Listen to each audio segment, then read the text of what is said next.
Tonight, we explore beginner's mind, one of the most beautiful and practical teachings in all of Zen Buddhism.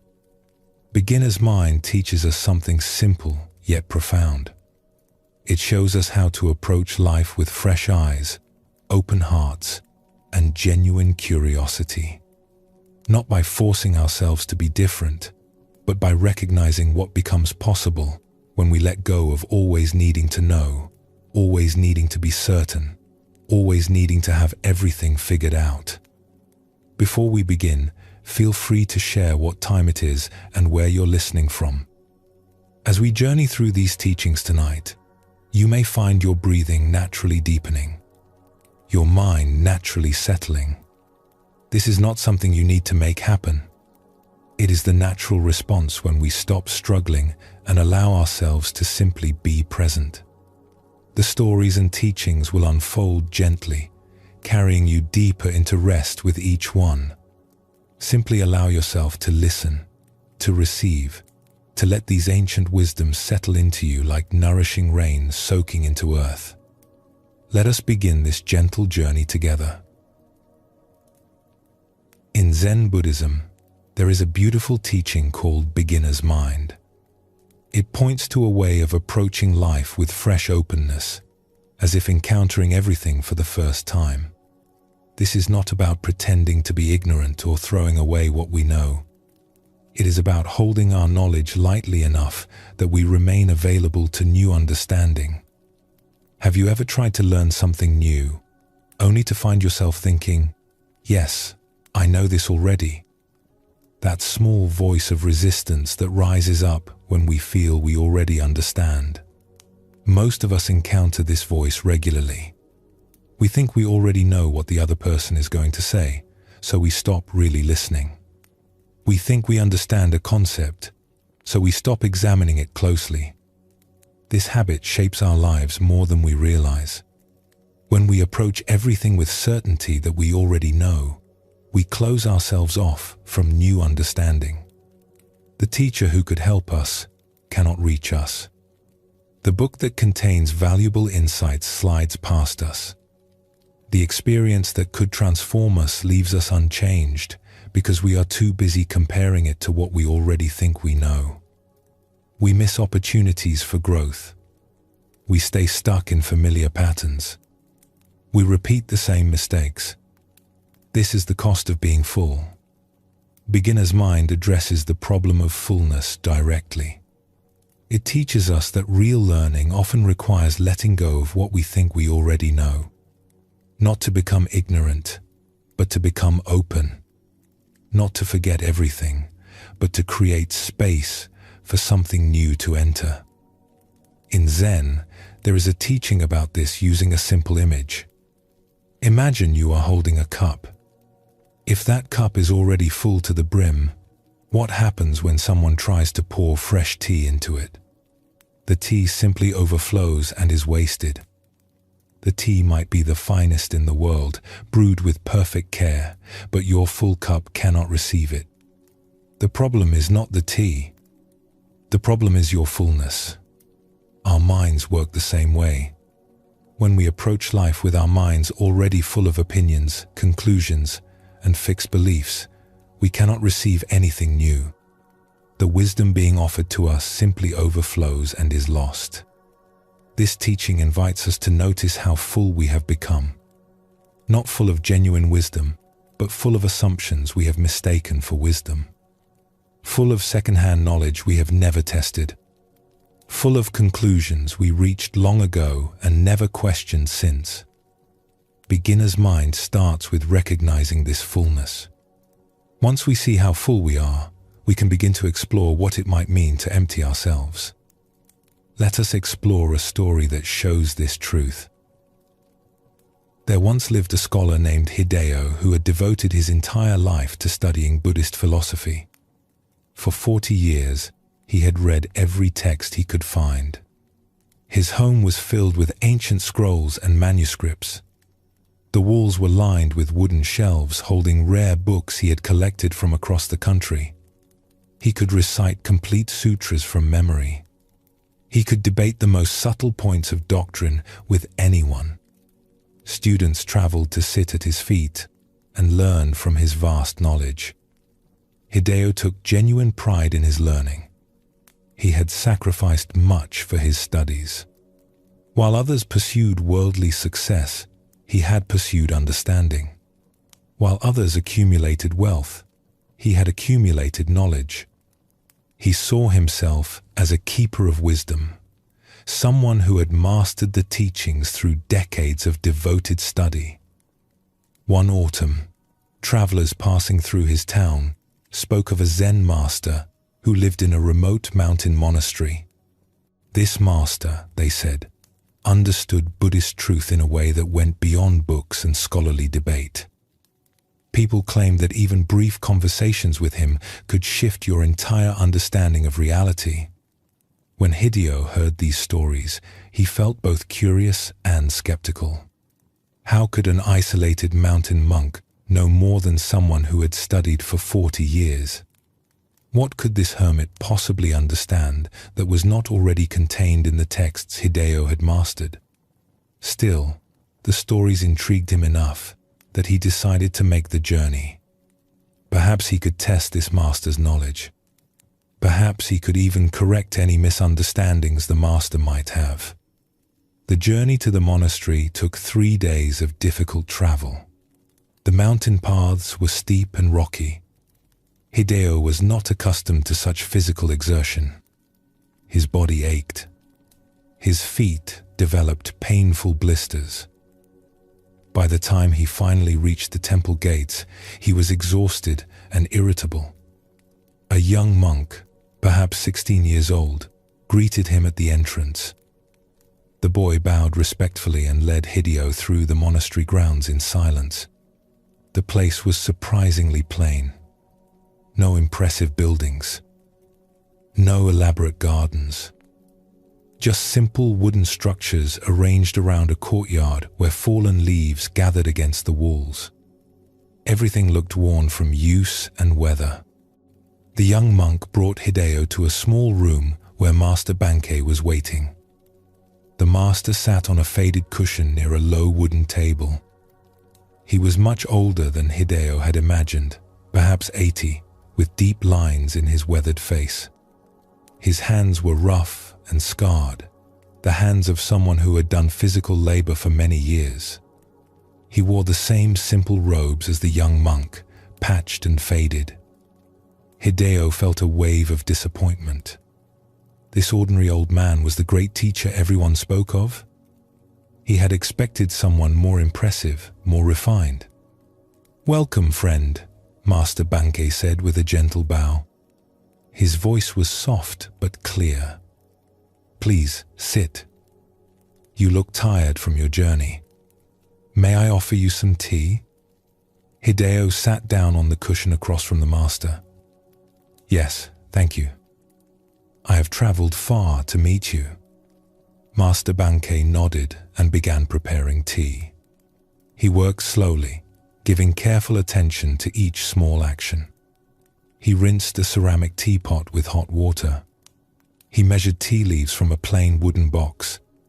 He waited patiently as fresh water heated over a small charcoal brazier. As the master prepared the tea in silence, Hideo grew uncomfortable.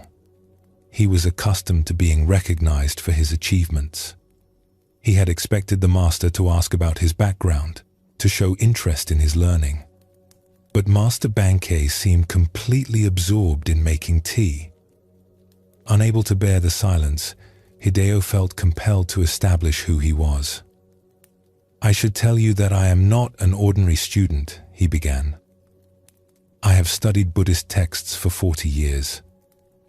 I have read the Diamond Sutra, the Heart Sutra, the Lotus Sutra. I have studied all the major commentaries. I understand the concept of emptiness, the doctrine of no self, the principles of enlightenment. I have debated with scholars throughout the region." Master Bankei continued preparing the tea. He tested the water temperature. He warmed 2 small clay cups.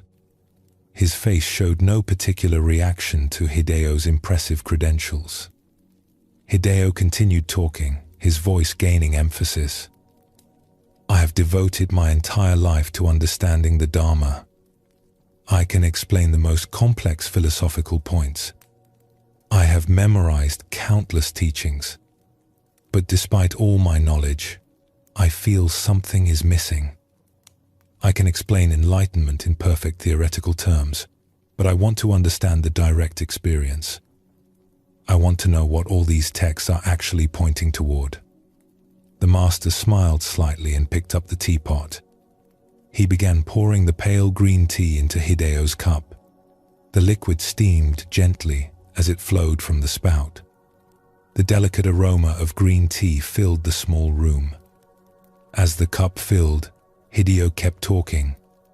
He described his favorite sutras. He explained his theories about how wisdom develops. He outlined his questions about the relationship between study and practice. He shared his ideas about enlightenment and how close he must be to achieving it after so many years of dedicated learning. The tea reached the rim of the cup. Master Bankei kept pouring with a steady hand. The tea began to overflow.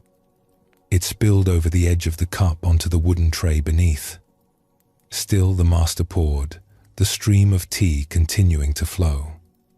The tea ran off the tray onto the woven straw mat below, creating a small puddle. The master's hand remained perfectly steady, still pouring as if nothing unusual was happening. Hideo watched with growing alarm. "Stop," he finally cried out. "Master, please stop. The cup is full. Can't you see?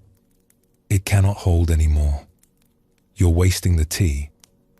Master Bankei set down the teapot carefully and looked at Hideo with eyes that held both kindness and amusement. "Like this cup," he said softly, "you are full of your own opinions, your own knowledge, your own ideas about Buddhism. How can I show you Zen unless you first empty your cup?" The words struck Hideo like a sudden wind. For a moment, he could not breathe. He sat frozen, watching the spilled tea soak into the mat. He opened his mouth to respond, to defend himself, to explain that his knowledge was different, that his understanding was based on genuine study. But then he closed his mouth without speaking. What could he say? For 40 years, he had been filling his cup with ideas about truth.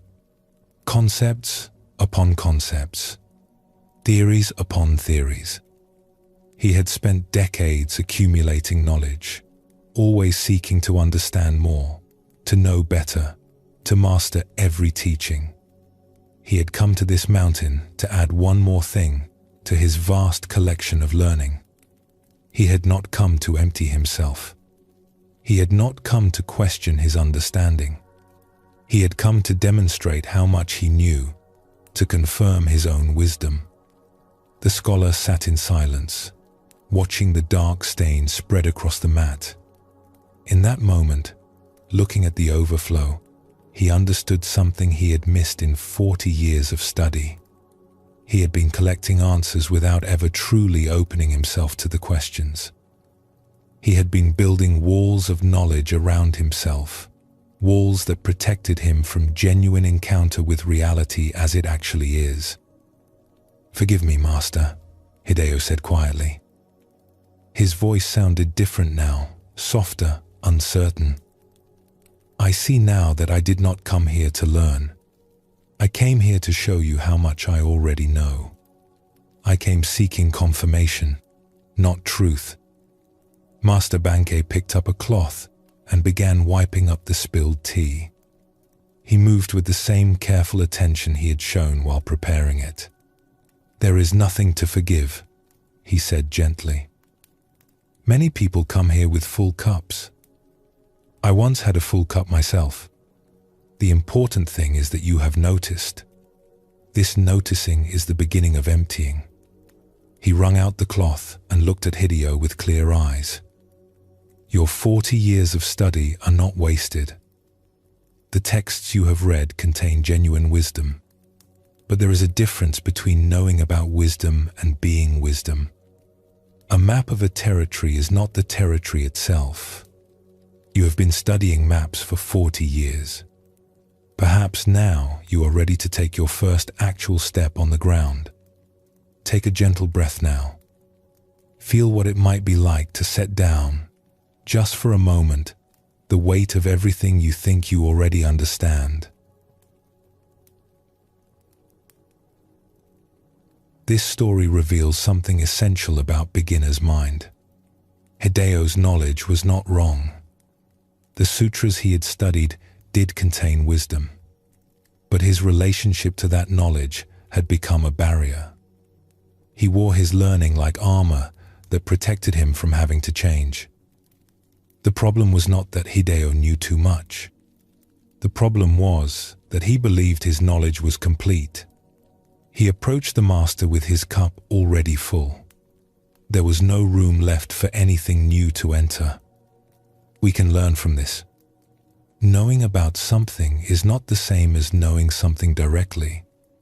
You can read 100 books describing the taste of a peach, but until you actually bite into the fruit, you do not truly know what a peach tastes like. Hideo had spent 40 years reading about awakening without ever taking a direct bite of reality itself. The empty cup teaching reminds us that learning is not always about adding more. Sometimes real learning requires emptying out what we think we know so we can experience things freshly. This does not mean forgetting everything. It means holding our knowledge lightly enough that new understanding can slip in beside it. What fills your cup? For Hideo, it was Buddhist philosophy. For you, it might be something entirely different. Perhaps your cup is full of beliefs about who you are. Perhaps it is full of judgments about other people. Perhaps it is full of assumptions about what life should look like. Perhaps it is full of past experiences that tell you what to expect. Whatever fills your cup, beginner's mind invites you to simply notice the fullness. We all carry these accumulations of belief and conclusion. The question is whether we can become aware of them, whether we can see how they shape what we are able to perceive. Let us explore another story that reveals a different aspect of this same teaching. In a village known for its skilled craftsmen, there lived a young carpenter named Anjo, who had recently completed 7 years of apprenticeship under a master builder. He had learned every traditional technique for working with wood. He knew which tools to use for different tasks. He knew how to select timber by examining the grain and testing for hidden flaws. He knew how to cut joints so precise they needed no nails, how to follow the natural patterns in wood to create pieces of great strength and beauty. Anjo was proud of his training, and rightfully so. He had worked hard, rising before dawn to practice, studying late into the night. He had earned his status as a journeyman carpenter through genuine dedication and skill.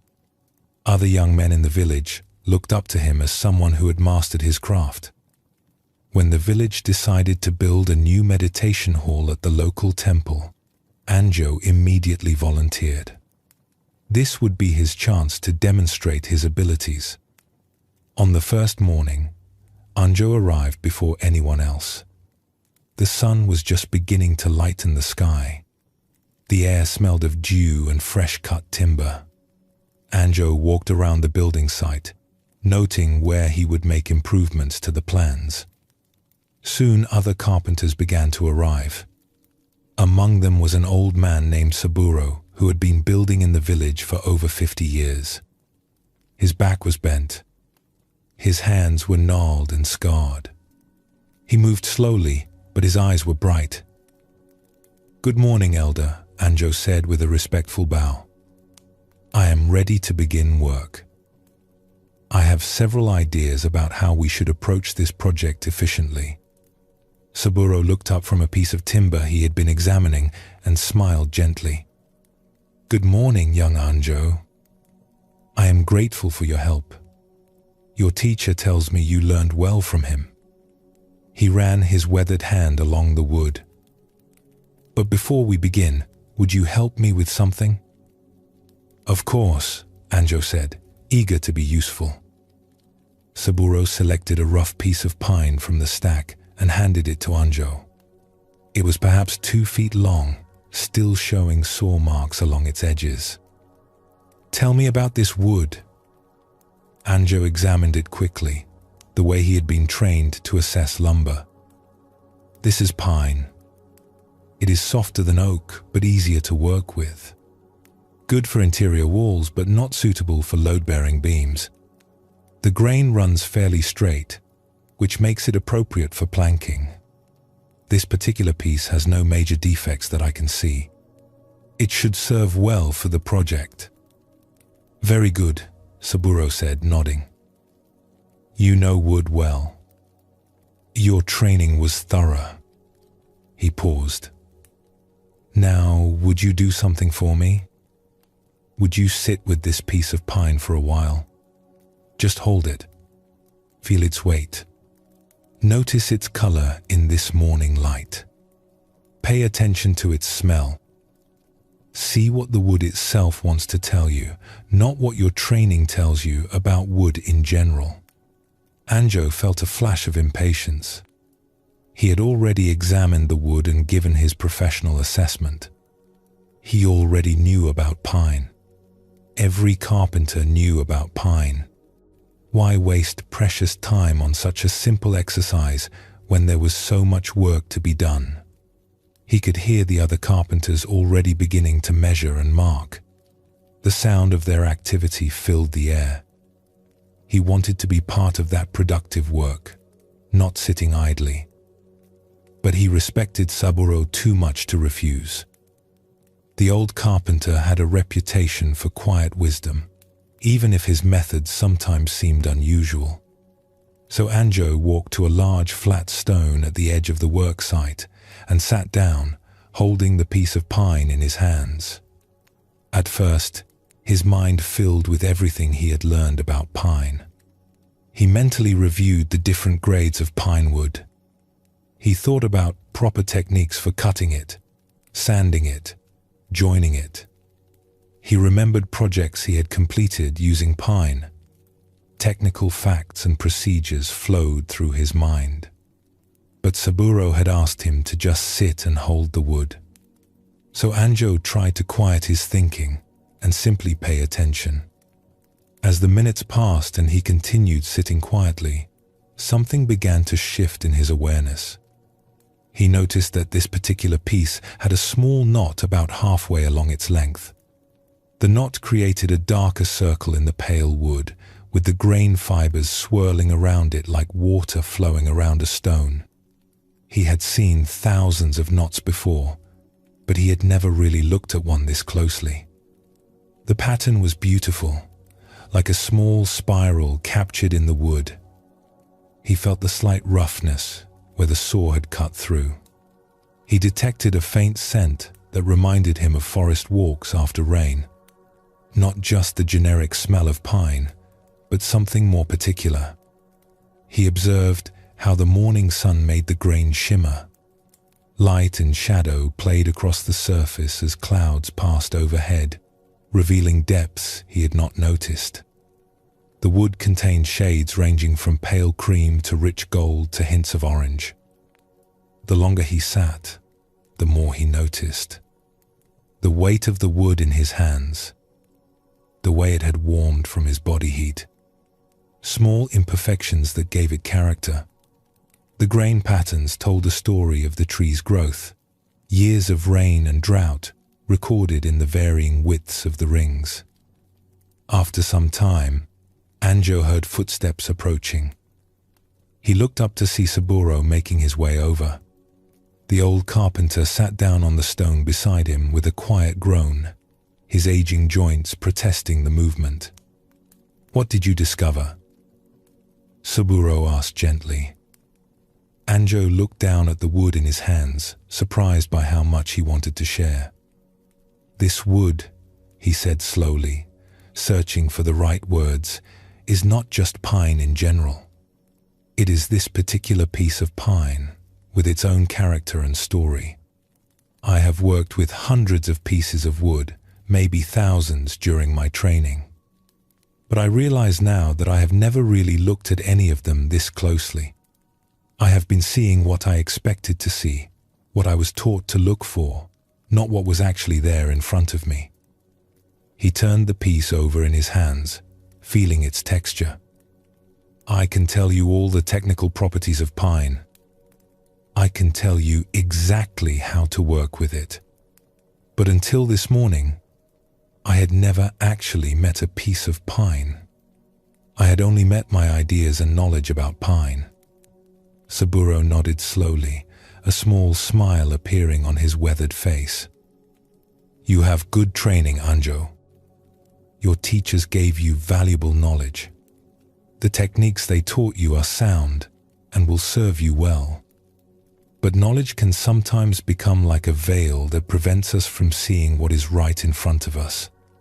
We think we already know what pine is, so we stop actually looking at the pine in our hands. We see through our concepts instead of seeing the thing itself. The old carpenter stood up slowly. Every piece of wood is different. Every joint we cut will be unique to that particular moment. Every building has its own spirit that emerges as we work with it. If we approach our work with our heads too full of what we already know, we miss the chance to learn from the wood itself, to listen to what it wants to become, to let the building teach us how it wants to be built. He placed a hand on Anjo's shoulder. Your knowledge is valuable. But knowledge, combined with fresh seeing, is even better. The most skilled craftsmen I have known were those who could hold their expertise lightly, who remained curious and open even after decades of experience. From that day forward, Anjo approached his work differently. Before cutting any piece of wood, he would take a moment to really look at it, to feel its weight and texture, to notice what made it different from every other piece he had worked with. Sometimes this careful attention revealed hidden flaws he would have otherwise missed. Sometimes it showed him possibilities and patterns he would have overlooked. Always it helped him work in harmony with the natural character of the material rather than forcing his will upon it. When the meditation hall was finally completed many months later, everyone in the village remarked on its simple beauty and solid construction. The building seemed to sit naturally on the land, as if it had always belonged there. The proportions felt right. The wood had been chosen and placed with obvious care and attention. The head priest thanked all the carpenters when the work was finished.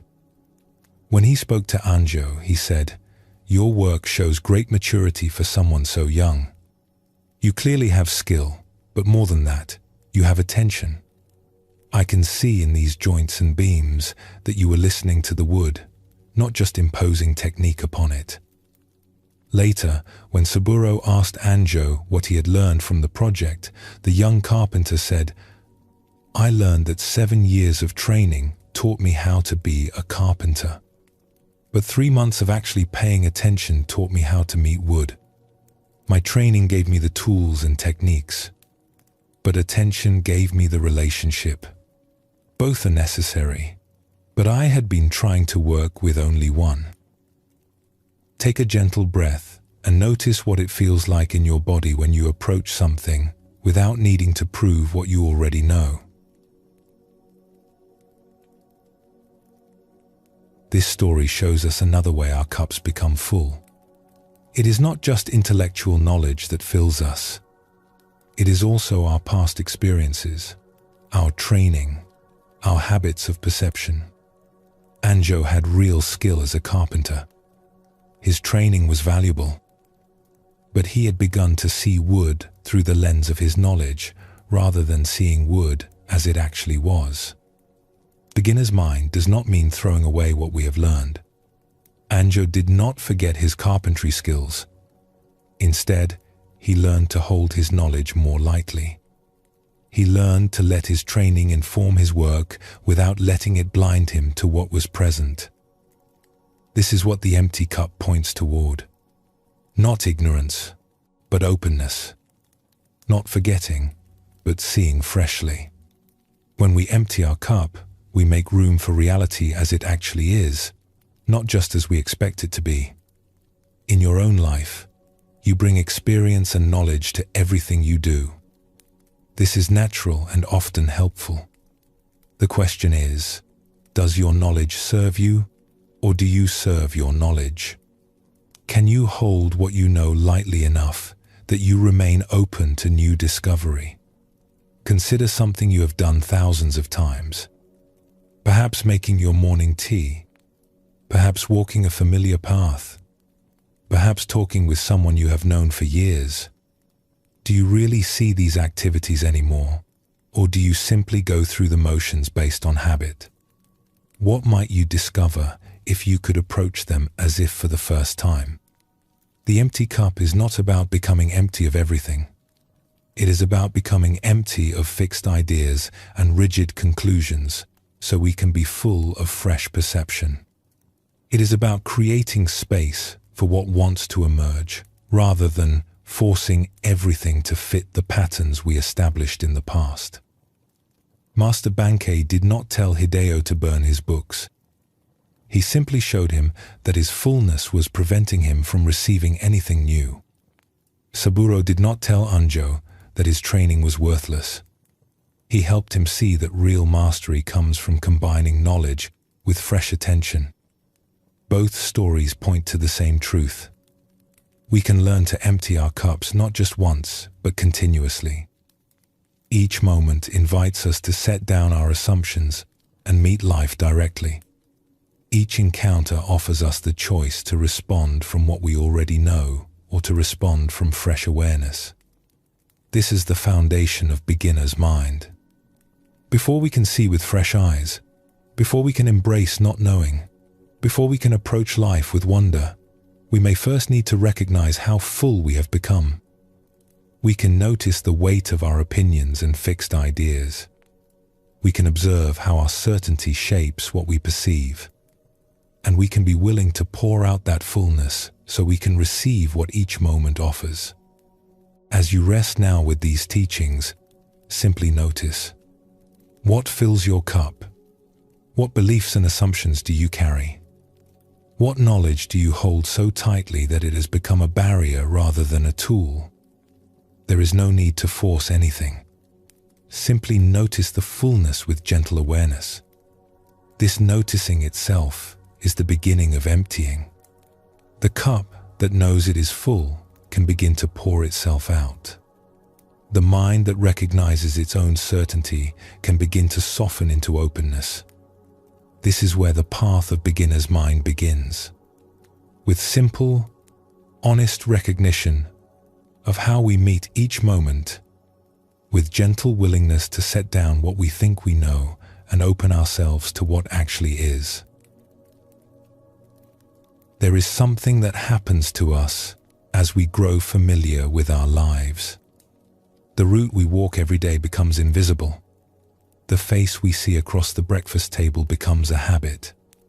The work we do with our hands becomes automatic.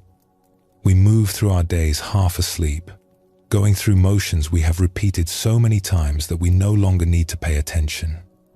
This is not laziness. This is how our minds work. They create patterns and shortcuts to save energy. Once we have learned something, once we have seen something enough times, our minds stop looking closely.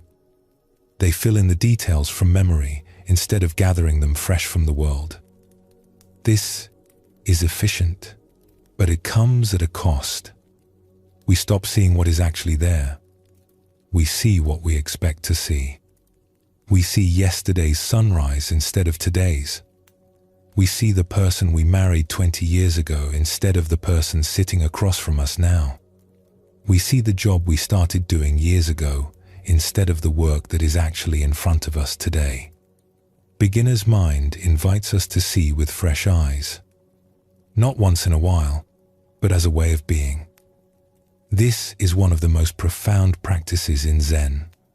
To look at the familiar as if we have never seen it before. To approach the ordinary as if it were extraordinary. to notice what has been here all along, waiting patiently for our attention to return. When we see with fresh eyes, the world becomes alive again. Colors become brighter. Details emerge that we had stopped noticing. People reveal depths we had forgotten they possessed.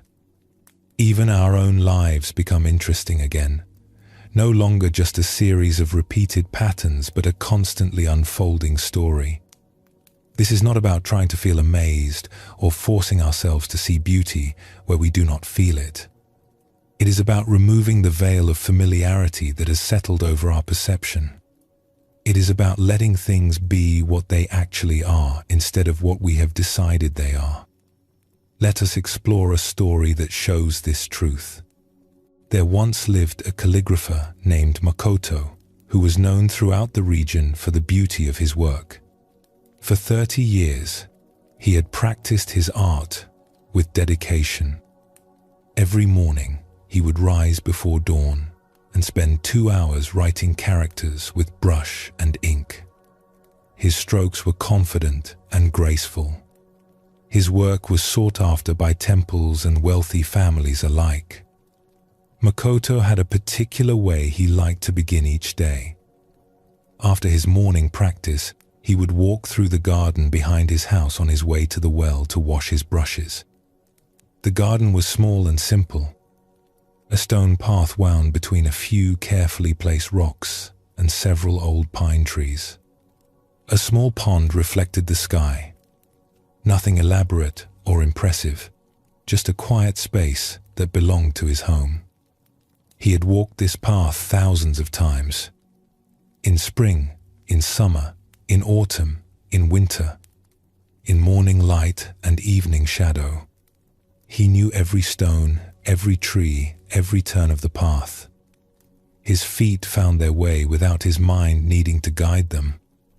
He would walk, thinking about the day ahead, planning his work, reviewing conversations he needed to have. One morning, after a night of heavy rain, Makoto finished his calligraphy practice and stepped out into the garden as usual. The air was fresh and clean. The sky was clearing. He began walking the familiar path toward the well, his mind already occupied with thoughts about a commission he had received. But something made him pause. Perhaps it was the quality of the light after the rain. Perhaps it was a bird call he had not heard before. Perhaps it was nothing he could name. But he stopped walking and, for the first time in years, actually looked at the garden around him. The rain had left water droplets on every surface. The morning sun caught these droplets and turned them into tiny prisms.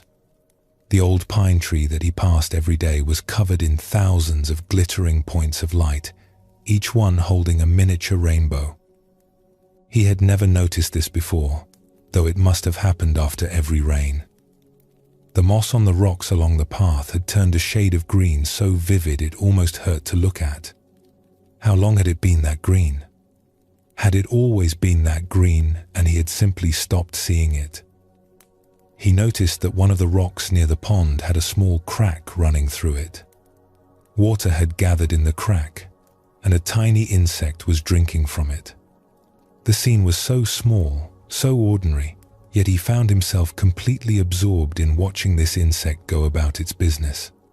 He walked slowly to the pond and knelt beside it. The water was very still.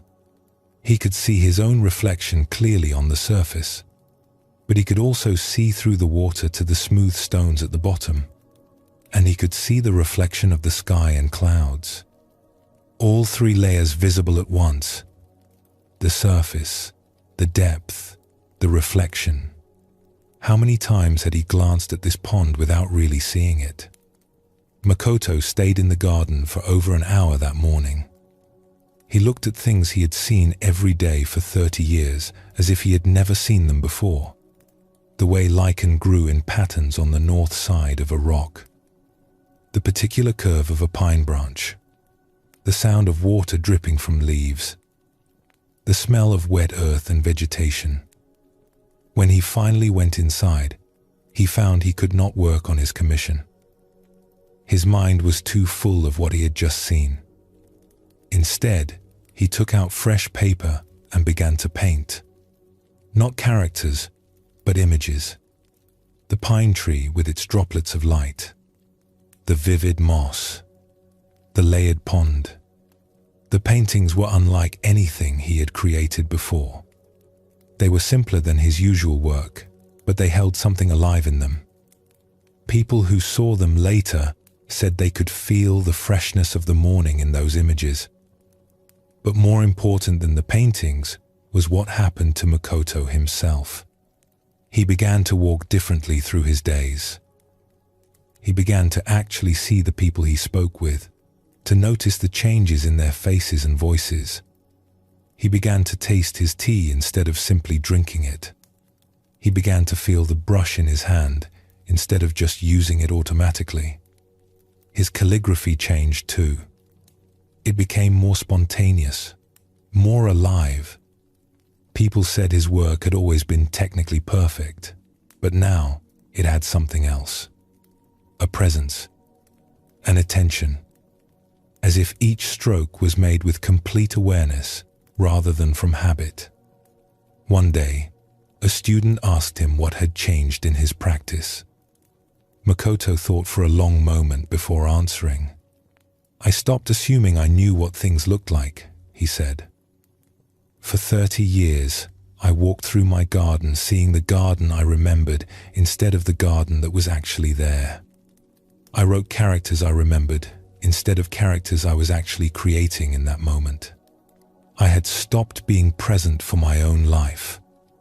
The student looked puzzled. "But you were there.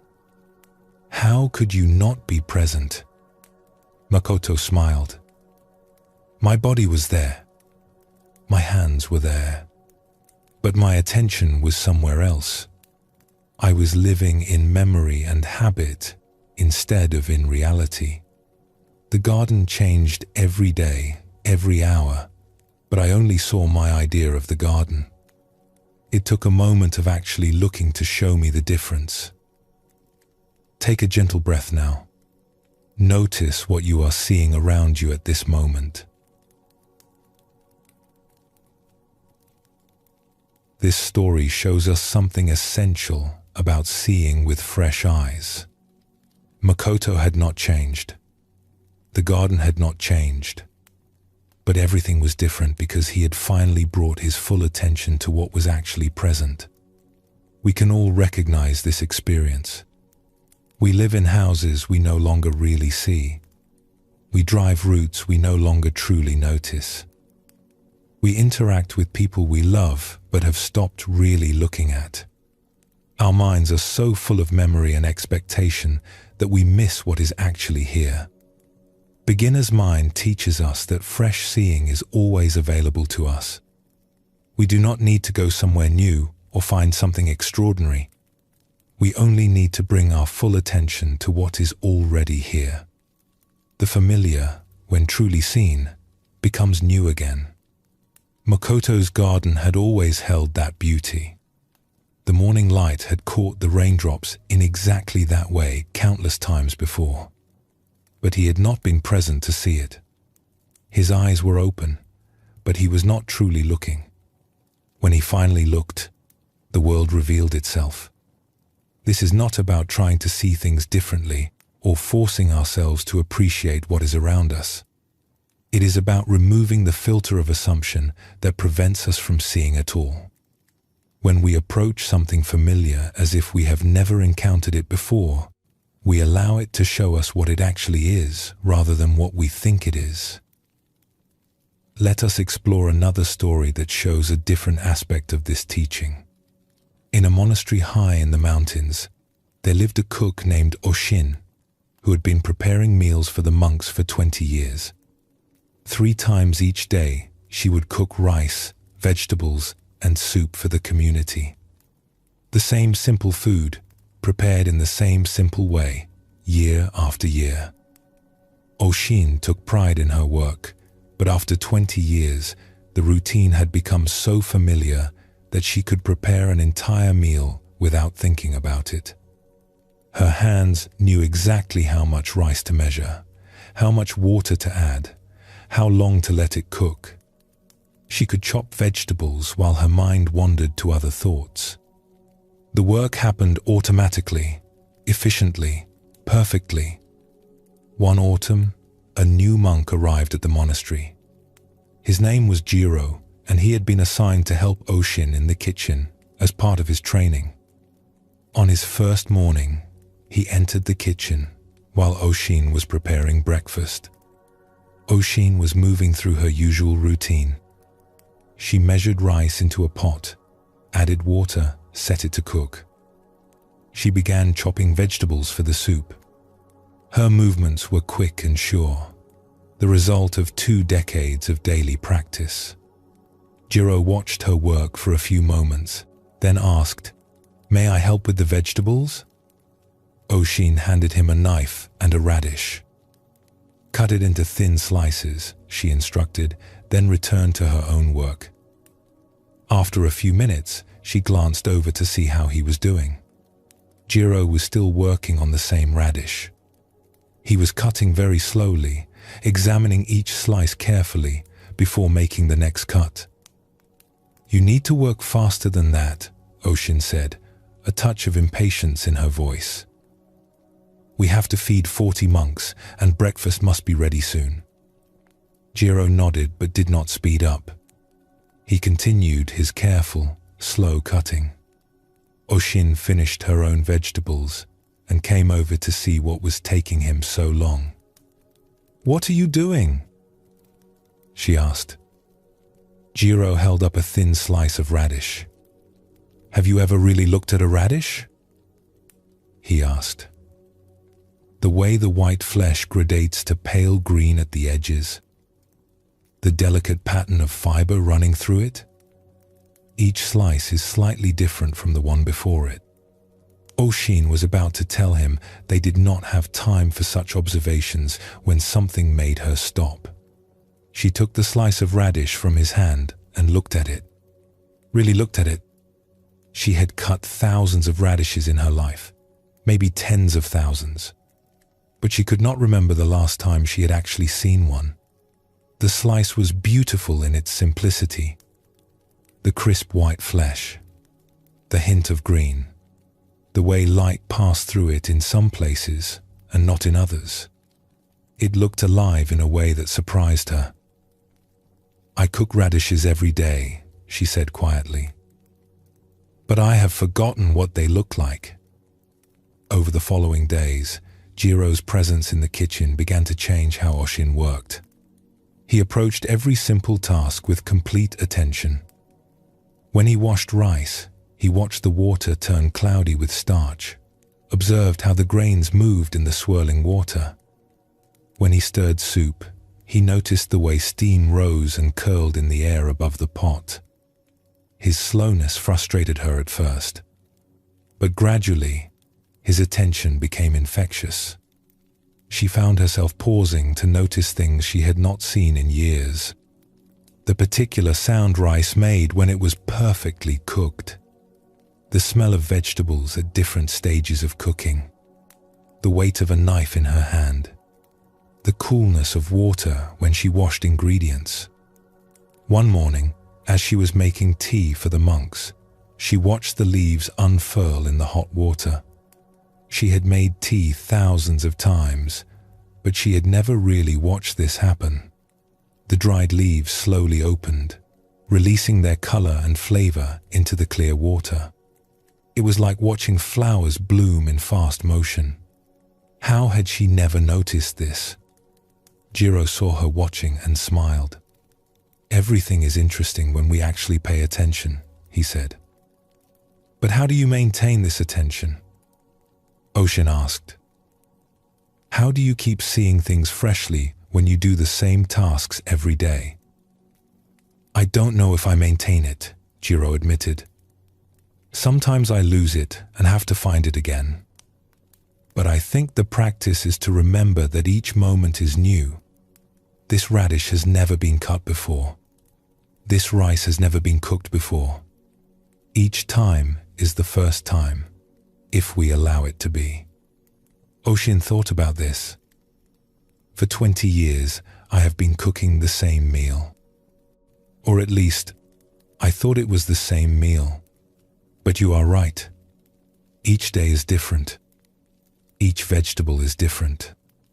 Each pot of rice is unique. I just stopped noticing. From that day forward, Oshin's cooking became a meditation. Not in the sense of sitting still with closed eyes, but in the sense of bringing complete attention to what she was doing. She found that when she really paid attention, the work did not feel repetitive at all. Each meal was a new creation. Each moment in the kitchen, an opportunity to notice something she had never seen before. The monks noticed a change in the food.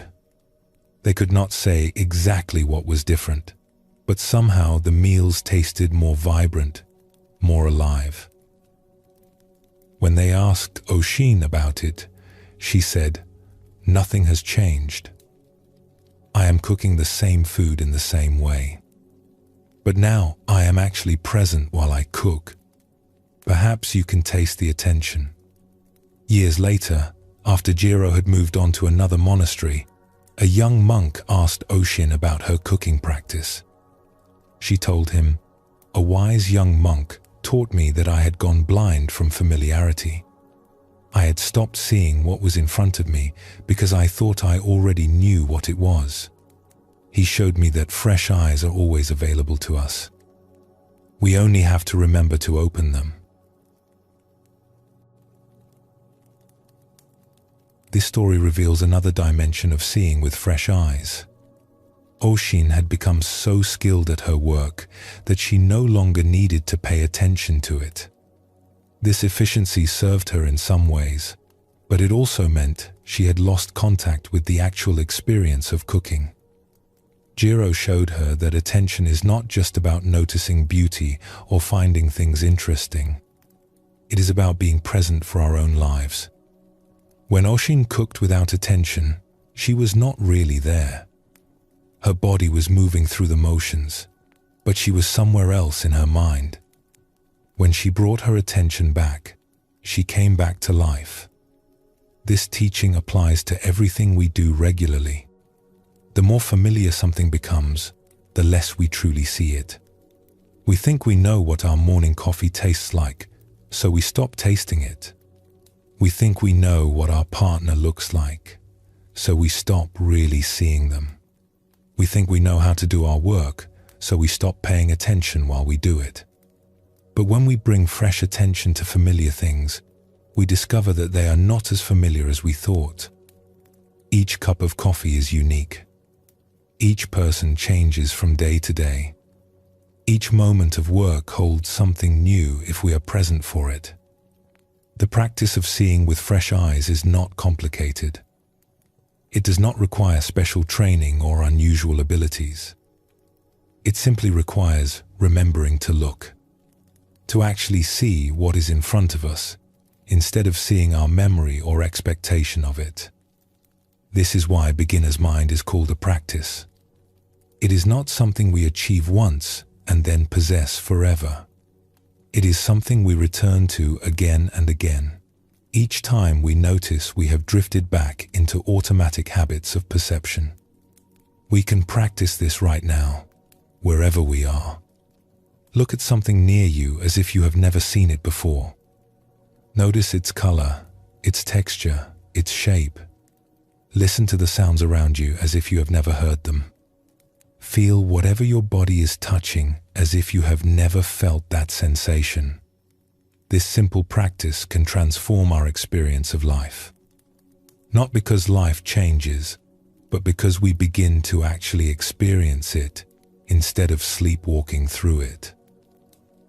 Let us explore one more story that shows how this practice can surprise us. There was once a merchant named Haru who traveled regularly between his village and the capital city. The journey took 3 days on foot, following a well-worn road through hills and valleys. Haru had made this journey at least once each month for 15 years. He knew every landmark along the way.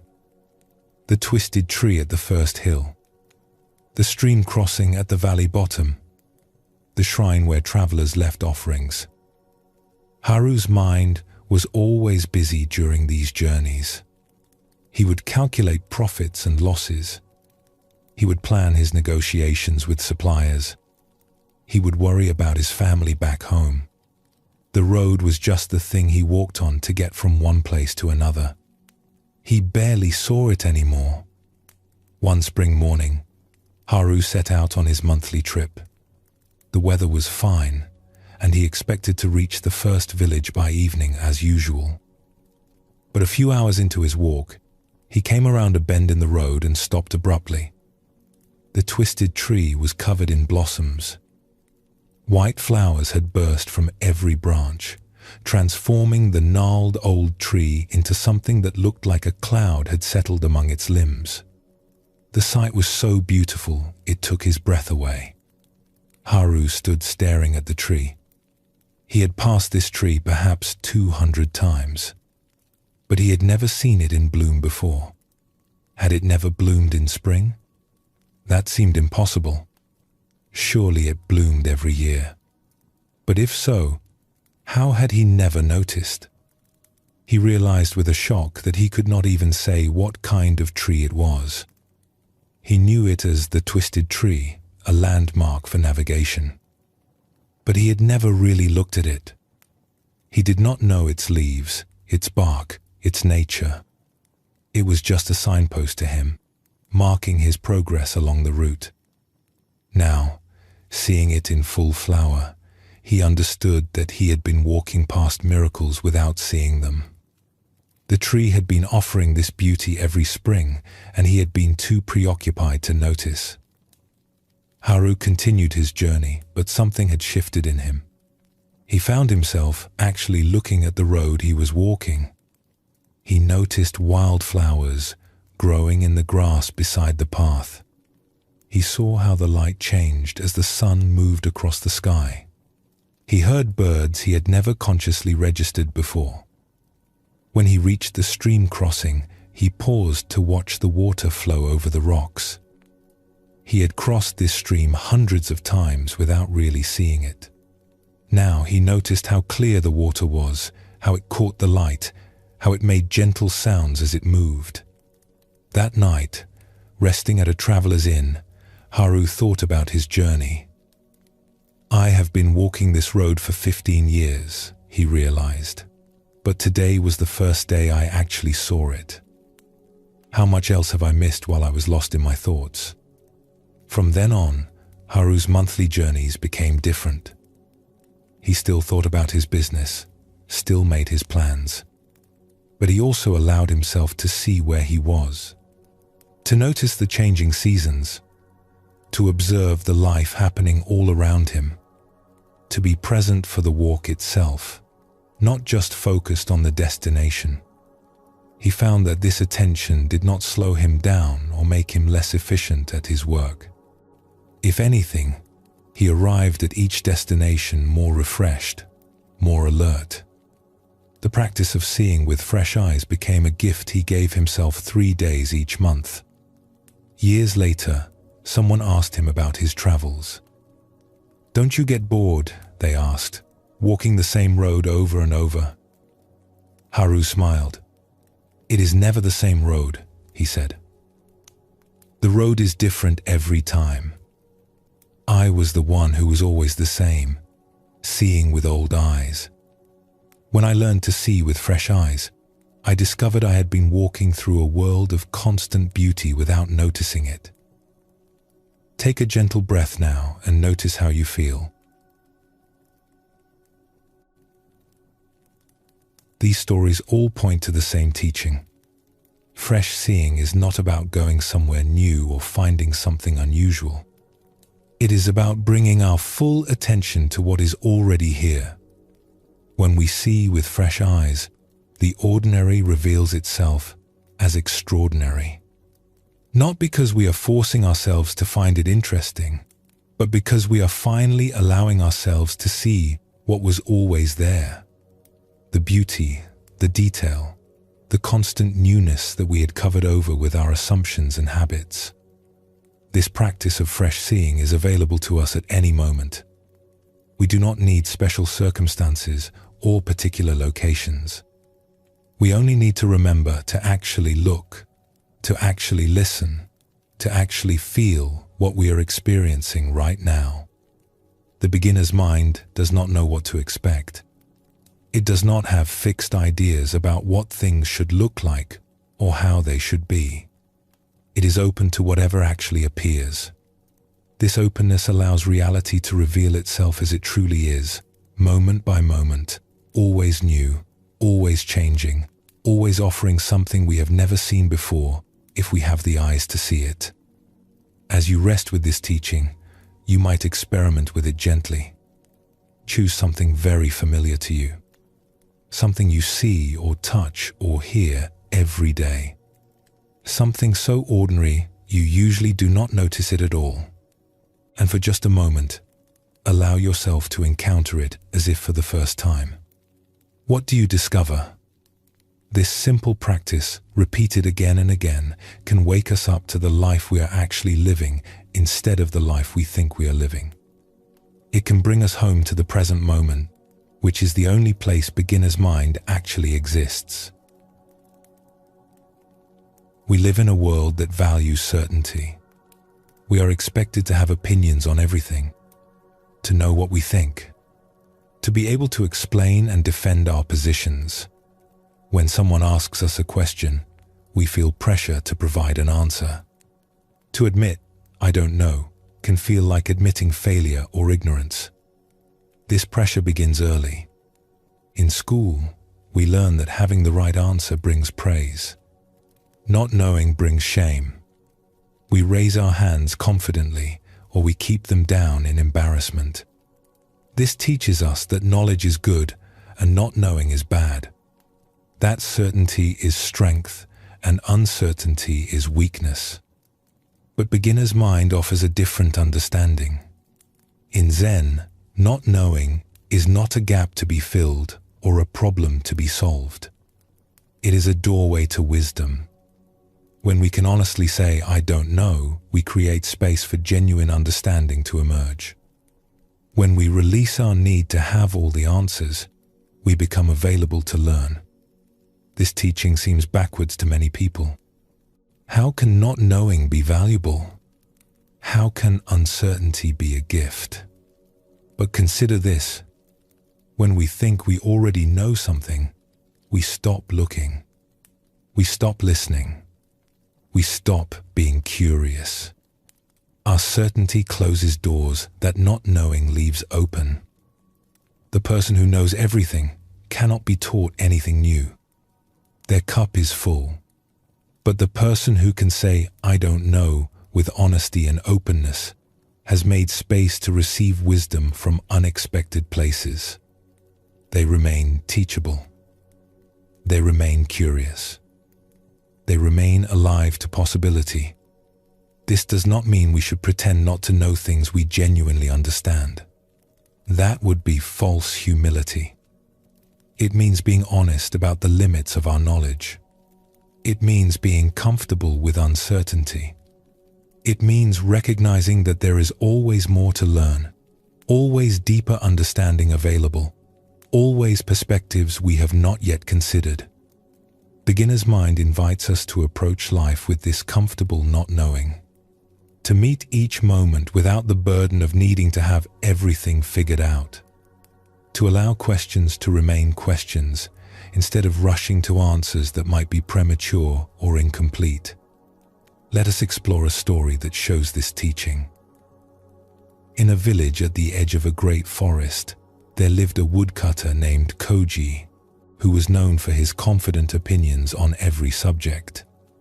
If there was a dispute about the best way to build a house, Koji had an answer. If farmers disagreed about planting methods, Koji knew which was correct. If neighbors argued about the meaning of a new law, Koji could explain it definitively.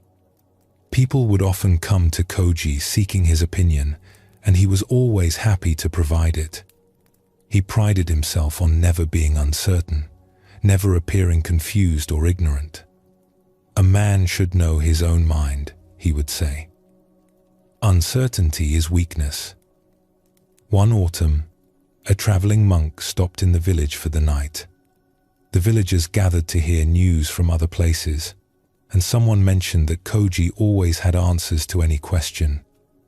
The monk seemed interested in this and asked to meet Koji. That evening, the monk visited Koji's home. They sat together drinking tea while Koji explained his various opinions and insights. The monk listened quietly, nodding occasionally, but saying little.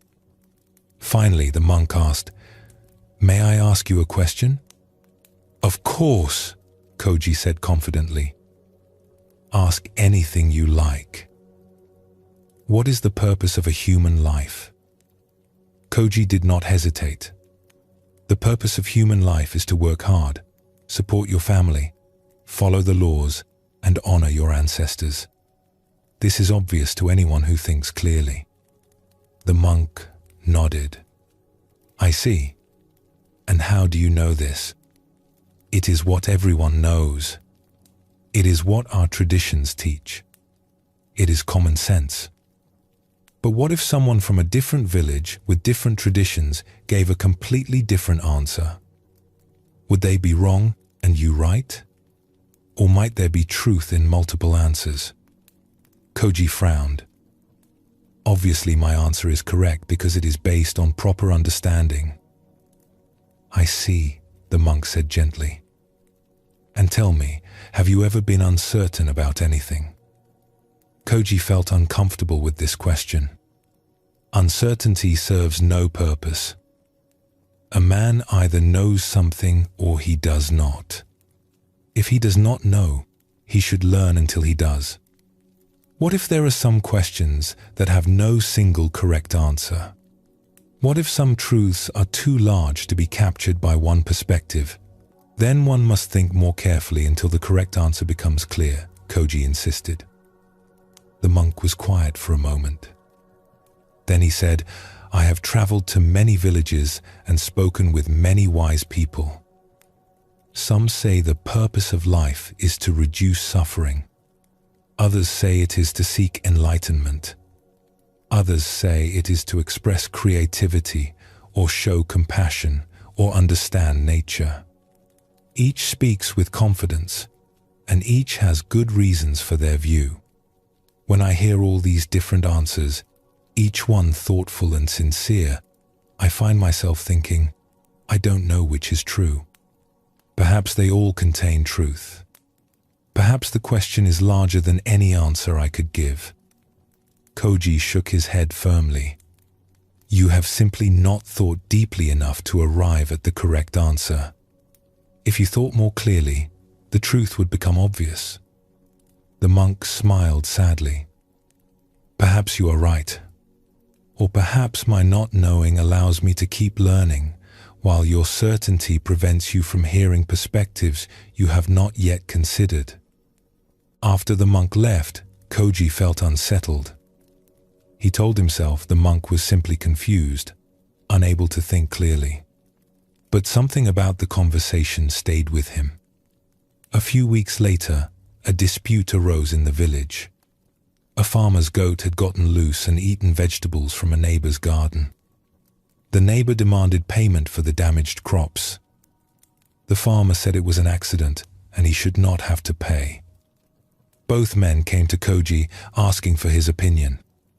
Koji listened to each side and immediately had his answer ready. "The law is clear," he began.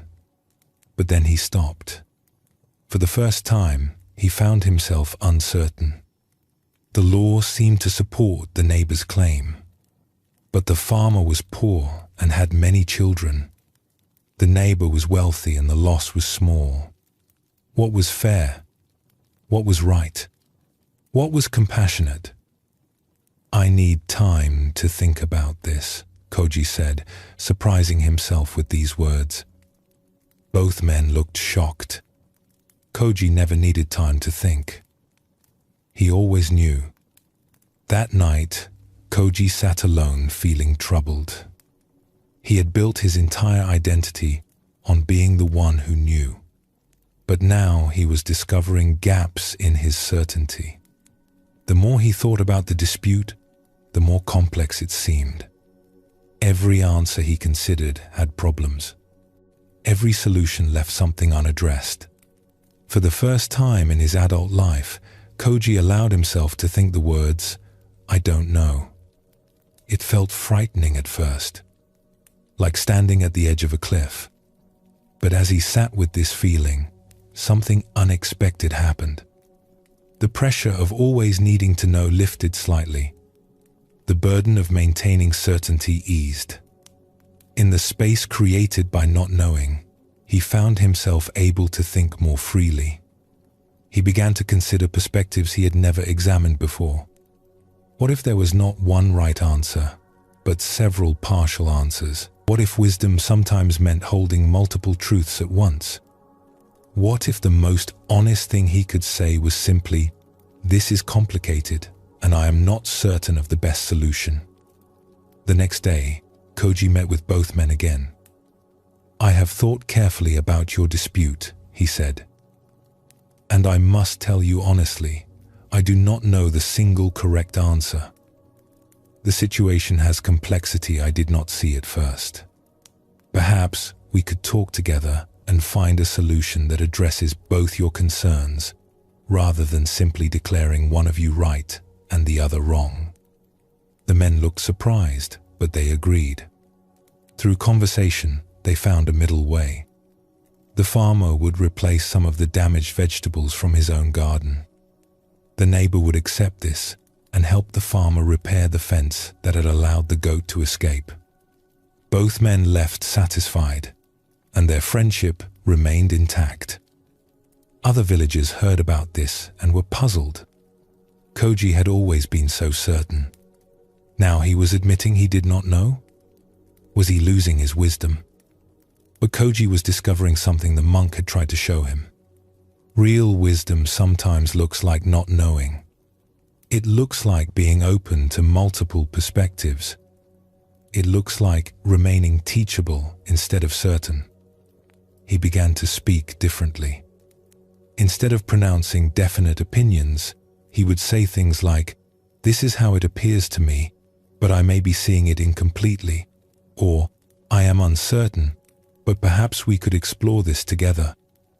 Some people were disappointed. They wanted the old Koji who had confident answers for everything. But others were drawn to this new humility. They found they could talk with him more honestly now, exploring questions together instead of simply receiving his pronouncements. Years later, a young person asked Koji, "Are you wiser now than you were before?" Koji thought for a long moment. "I know less than I thought I knew," he said.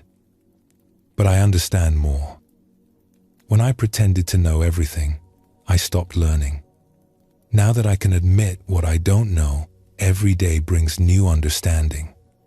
The more comfortable I become with not knowing, the more genuine wisdom seems to find me." Take a gentle breath now. Notice what it feels like to let yourself not know something, even just for a moment. This story shows us something important about the gift of not knowing. Koji's certainty had made him rigid. It prevented him from seeing complexity. It stopped him from learning. When he finally allowed himself to say, "I don't know," he became more wise, not less. We can all recognize this pattern in ourselves. The pressure to have opinions, to know what we think, to be able to explain and defend our positions. This pressure can make us hold on to views even when they are incomplete or flawed. It can prevent us from hearing other perspectives. It can stop us from growing. Beginner's mind teaches us that admitting uncertainty is not weakness. It is honesty. It is openness. It is the foundation for real learning. When we can say, "I don't know," without shame, we create space for wisdom to emerge from unexpected places. This does not mean we should be wishy-washy or avoid forming views. It means holding our views lightly enough that we remain open to revision when we encounter new information or perspectives we had not considered. Let us explore another story that reveals a different aspect of this teaching. There was once a renowned scholar named Professor Natsume who taught at a prestigious academy. He was respected throughout the country for his deep knowledge of classical literature. Students came from distant provinces to study with him, and his interpretations of ancient texts were considered authoritative. One spring, a new student arrived at the academy. Her name was Yuki, and she came from a remote mountain village. She had studied the classical texts on her own, without formal teachers, learning from whatever books she could find. In her first class, Professor Natsume was lecturing on a famous poem. He explained its meaning with his usual confidence and precision. He told the students exactly what the poet had intended, what each image represented, what message the poem conveyed. Yuki raised her hand. "Professor, may I ask a question?" "Of course," he said. "How do you know what the poet intended?" "The poet lived 400 years ago and left no explanation of the poem. Might there be other ways to understand it?" Professor Natsume frowned slightly. Through careful study of the historical context, the poet's other works, and the literary conventions of the period, we can determine the correct interpretation with reasonable certainty. But might the poem hold meanings the poet did not consciously intend? Might different readers find different truths in the same words? The professor felt irritated. Literary analysis is not about personal feelings or subjective impressions. It is about understanding what the text actually means through rigorous scholarly methods. "I see," Yuki said quietly. "Thank you for explaining." But in the following weeks, Yuki continued to ask questions that unsettled Professor Natsume. She would offer interpretations he had never considered. She would point out ambiguities in texts he thought were clear. She would suggest that certainty about ancient meanings might sometimes be an illusion. At first, Professor Natsume dismissed her questions as naive. She lacked proper training. She did not understand scholarly methodology. But gradually, her questions began to trouble him. One evening, he was preparing a lecture on a poem he had taught dozens of times. He knew this poem thoroughly. His interpretation was established and well regarded. But as he reviewed his notes, Yuki's words echoed in his mind. "How do you know what the poet intended?" Professor Natsume found himself looking at the poem differently. He had always read it as a meditation on the changing seasons. But what if it was also about the impermanence of human relationships? What if it held both meanings simultaneously? What if his confident interpretation had closed off other ways of understanding? He stayed up late that night, reading the poem again and again. Each time, he saw new possibilities. Images he had glossed over revealed unexpected depths. Lines he had explained with certainty became ambiguous, rich with multiple potential meanings. The next day, he walked into his classroom feeling strange. For the first time in decades, he was not entirely certain what he would say about the poem. He began his lecture differently than usual. "Today we are going to read a poem I have taught many times. I have always explained it in a particular way. But recently, I have been questioning whether my certainty about its meaning might have prevented me from seeing other possibilities." He read the poem aloud, then paused. "I find myself in an unusual position. I am not certain what this poem means. I have theories, interpretations I can support with evidence. But I realize I don't actually know what lived in the poet's heart when these words were written. I don't know all the meanings these words might hold. The students looked surprised. Professor Natsume never admitted uncertainty. So today, he continued, instead of telling you what this poem means, I would like us to explore it together.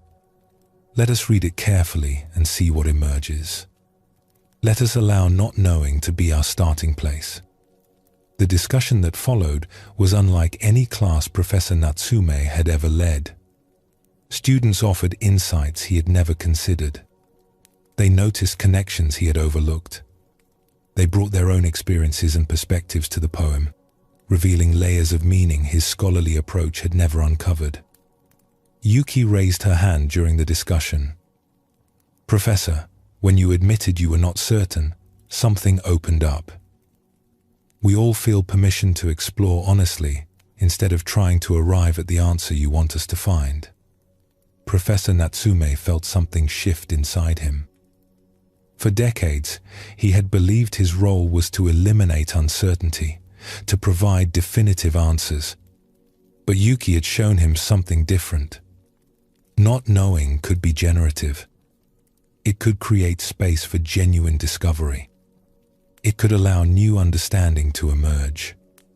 From that day forward, his teaching changed. He still shared his deep knowledge and careful analysis, but he held it more lightly. He presented his interpretations as possibilities rather than conclusions. He became comfortable saying, "I don't know," when faced with genuine ambiguity. His students found this new approach more engaging. Instead of memorizing his interpretations, they learned to think for themselves. Instead of seeking certainty, they learned to live with productive uncertainty. Years later, a colleague asked Professor Natsume, "Do you worry that admitting uncertainty damages your authority as a scholar?" He smiled. "I used to worry about that. But I've discovered something interesting. When I pretended to know everything with certainty, students either believed me without question or quietly disbelieved me. Either way, they did not engage deeply with the material. Now that I can admit what I don't know, they take me more seriously, not less. My honest uncertainty invites their honest exploration." Take a gentle breath and notice what it feels like to allow something to remain uncertain, to let a question be a question. This story reveals another aspect of the gift of not knowing. Professor Natsume's certainty had limited not only his own understanding, but also his students' learning. When he allowed himself to not know, he created space for genuine inquiry and discovery. We can see this dynamic in many areas of life. Parents who pretend to have all the answers raise children who either become dependent or rebellious. Leaders who cannot admit uncertainty make poor decisions because they ignore information that contradicts their views. Experts who cling to certainty stop advancing their fields. But when we can hold our knowledge lightly, when we can remain open to being wrong or incomplete in our understanding, we remain capable of growth. We become better teachers because we inspire curiosity rather than demanding memorization. We become better leaders because we can learn from others and change course when needed. The practice of not knowing does not mean abandoning discrimination or judgment. It means recognizing that our current understanding, however deep, is always partial. There is always more to learn, always new perspectives to consider, always the possibility that what we think we know might need revision. Beginner's mind holds knowledge and not knowing together. We can know what we have learned while remaining open to what we have not yet discovered. We can have well-considered views while staying curious about other possibilities. We can be both knowledgeable and humble. This balance is at the heart of genuine wisdom. The wise person knows much, but holds their knowledge lightly. They have strong understanding, but remain teachable. They can say with confidence, "This is what I have learned," and with equal confidence, "There is much I do not yet understand." In your own life, where might you be clinging to certainty that prevents you from learning? Where might admitting, "I don't know," create space for new understanding? This question is not meant to undermine your knowledge or make you doubt yourself. It is an invitation to notice where your certainty might have become rigid, where your need to be right might be preventing you from seeing clearly. The beginner's mind approaches each moment not knowing what it will bring. This not knowing is not anxious or fearful. It is open and curious. It says, "I don't know what will happen, and that is okay. I will meet whatever comes with attention and care." This comfortable uncertainty allows us to remain responsive rather than reactive. When we think we know what will happen, what someone will say, how a situation will unfold, we stop paying attention to what is actually occurring. But when we can admit we don't know, we remain alert, present, available to respond to reality as it actually is. The gift of not knowing is freedom. Freedom from the burden of always needing to be right. Freedom from the pressure of maintaining certainty. Freedom to change our minds when we encounter new information. Freedom to say, "I was wrong," without shame. Freedom to learn throughout our lives, instead of spending our energy defending what we think we already know. Let us look at one more story that shows how not knowing can guide us through difficult moments. There was once a village doctor named Sato who had practiced medicine for 30 years. She had seen countless patients, treated numerous illnesses, and built a reputation for her skill and knowledge. People trusted her completely. One day, a mother brought her child to Dr. Sato. The child had been suffering from a mysterious illness for weeks. Fever, weakness, strange pains that moved through the body. Dr. Sato examined the child carefully and prescribed the treatment she thought would work. But the child did not improve. Dr. Sato tried a different approach. Still no improvement. She tried a third treatment, then a fourth. Nothing helped. The child grew weaker. The mother began to lose faith. "You are supposed to be the best doctor in the region," she said, her voice breaking with worry and frustration. "Why can't you cure my child?" Dr. Sato felt the weight of this question. Her reputation was built on knowing what to do, on having answers. But faced with this suffering child, she had to acknowledge a difficult truth. "I don't know what is wrong with your child," she said quietly. "I have tried everything I know, and nothing has helped. I am sorry." The mother began to cry. But then Dr. Sato continued, "Because I don't know, I want to try something different. There is a doctor in the capital city who has studied illnesses I have never encountered. I think we should take your child there. I will write everything I have observed and send it ahead so he can begin thinking about the case before you arrive." The mother looked surprised. She had expected Dr. Sato to keep trying, to insist she could solve the problem herself. But Dr. Sato's honest admission of not knowing had opened a path forward. They took the child to the capital. The doctor there, reading Dr. Sato's careful notes and examining the child, recognized a rare condition he had encountered only once before. He prescribed a specific treatment, and within days, the child began to improve. When the mother returned to the village with her healthy child, she thanked Dr. Sato profusely. "You saved my child by admitting you did not know," she said. Dr. Sato nodded. "For years, I thought my job was to always have answers. But I have learned that sometimes the most important thing a doctor can say is, 'I don't know, and I need help.' If I had kept pretending I knew what to do, Your child might have died while I protected my reputation." From that day forward, Dr. Sato practiced medicine differently.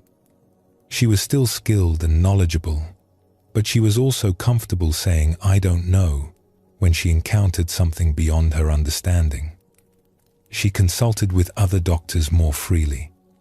She read constantly to expand her knowledge. She approached each patient with humility, recognizing that there would always be mysteries she had not yet solved. Her willingness to admit not knowing made her a better healer. Patients trusted her more, not less, because they knew she would be honest with them. Other doctors respected her because she could ask for help without shame. Most importantly, more patients recovered because she was willing to seek answers beyond what she already knew. Take a gentle breath. Notice how not knowing can sometimes be the most honest, most helpful response we can offer. This story shows us how not knowing can literally save lives.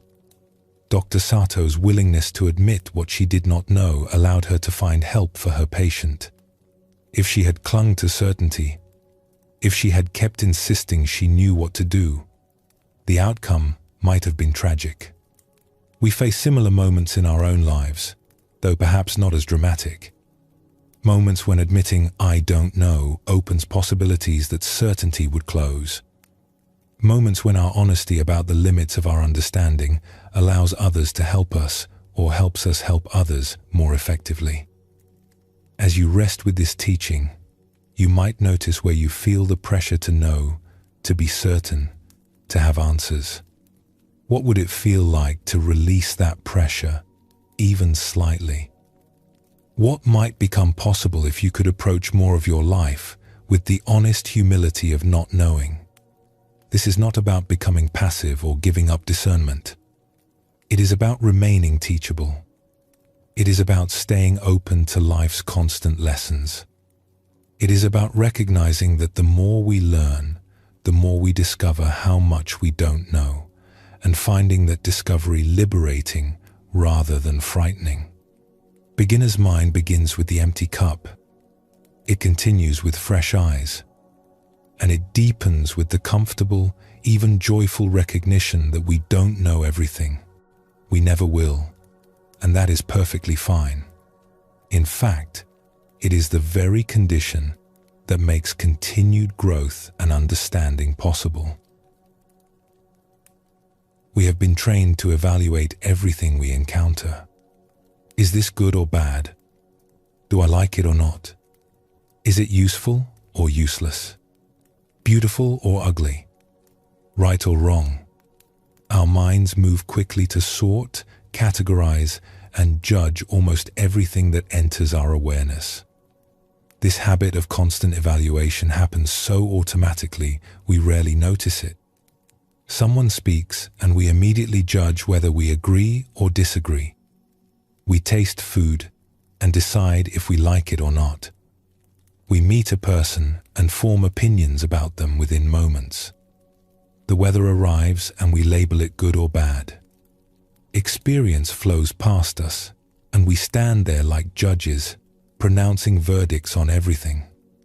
This constant judging creates a particular relationship with life. We are always positioned above or outside of our experience, evaluating it rather than participating in it. We become critics of our own lives instead of participants in them. This stance separates us from direct experience and often closes us off from what we might learn or discover. There is another way to meet life.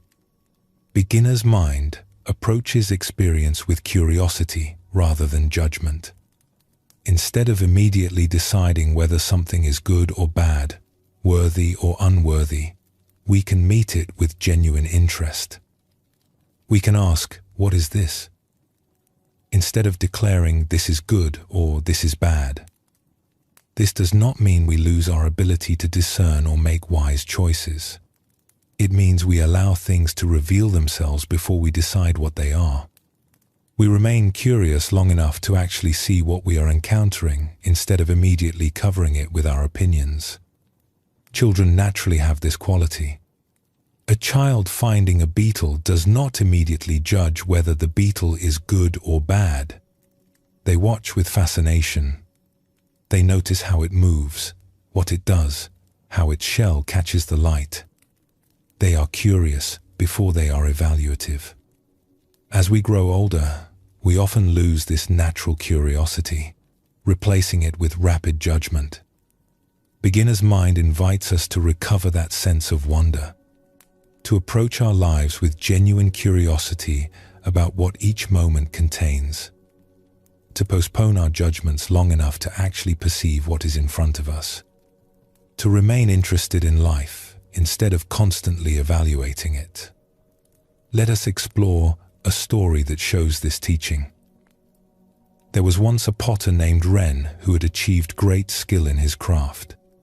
He could create vessels of perfect symmetry and elegant proportion. His work was displayed in fine homes and sought after by collectors. People would examine his pottery and praise its beauty, and Ren felt satisfied with his mastery. One spring, a new potter moved into a workshop near Ren's studio. His name was Ichiro, and he had come from a distant province. Ren went to welcome him and happened to arrive while Ichiro was working at his wheel. Ren watched Ichiro create a simple bowl. The bowl was uneven in places. The rim was not perfectly level. The sides were slightly irregular. Ren felt a surge of judgment. This potter clearly lacked skill. His technique was poor. The bowl was badly made. But as Ren watched, he noticed something interesting. Despite the bowl's imperfections, or perhaps because of them, it had a quality he had never achieved in his own work. It looked alive. It seemed to have grown from the clay rather than being forced into shape. There was something organic and natural about it that made his own perfectly symmetrical work suddenly seem stiff by comparison. Ren felt uncomfortable with this observation. His first impulse was to dismiss it. The bowl was objectively inferior according to the standards he had learned.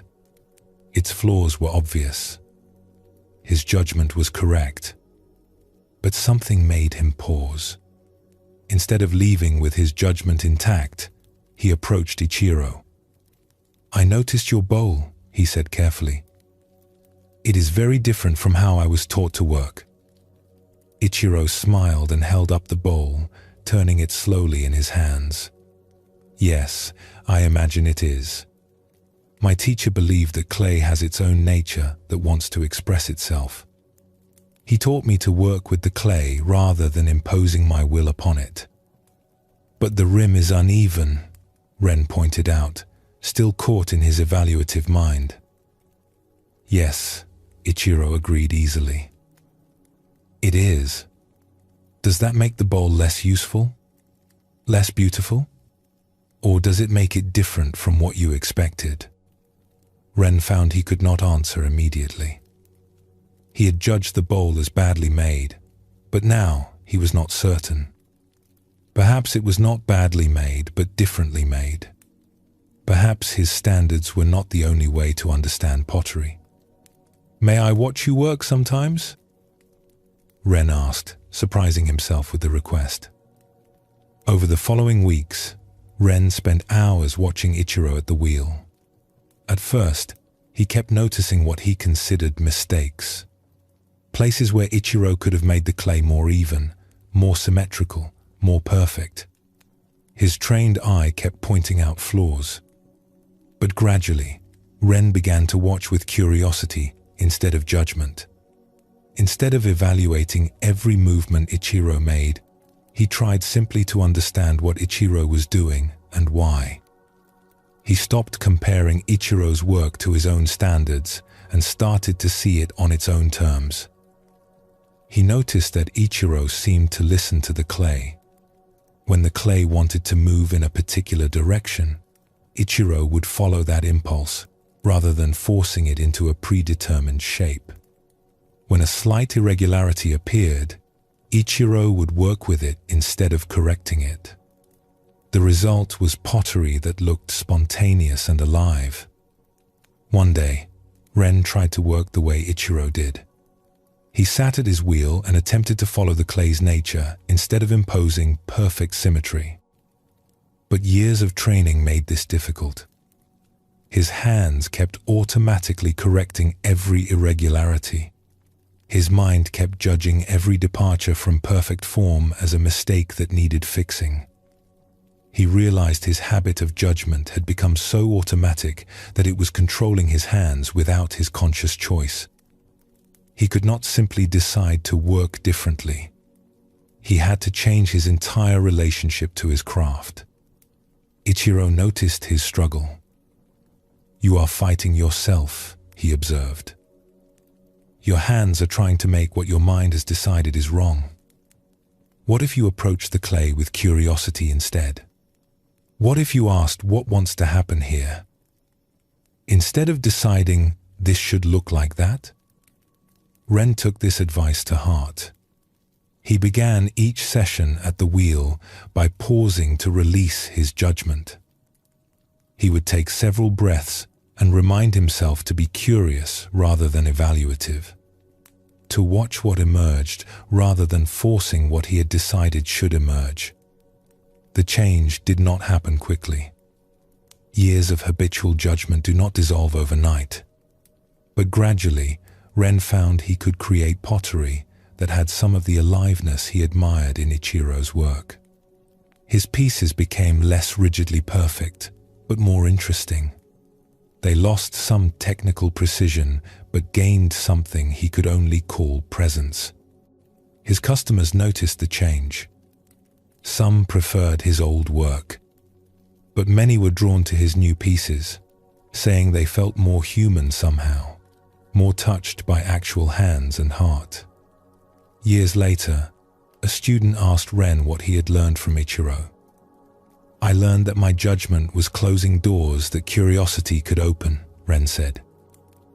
"I thought I knew what good pottery should look like. That certainty prevented me from discovering what pottery could be. When I replaced judgment with genuine curiosity, my work came alive."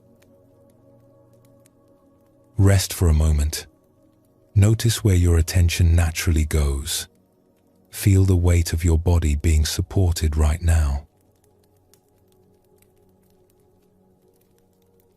This story shows us how judgment can limit our perception and our possibilities.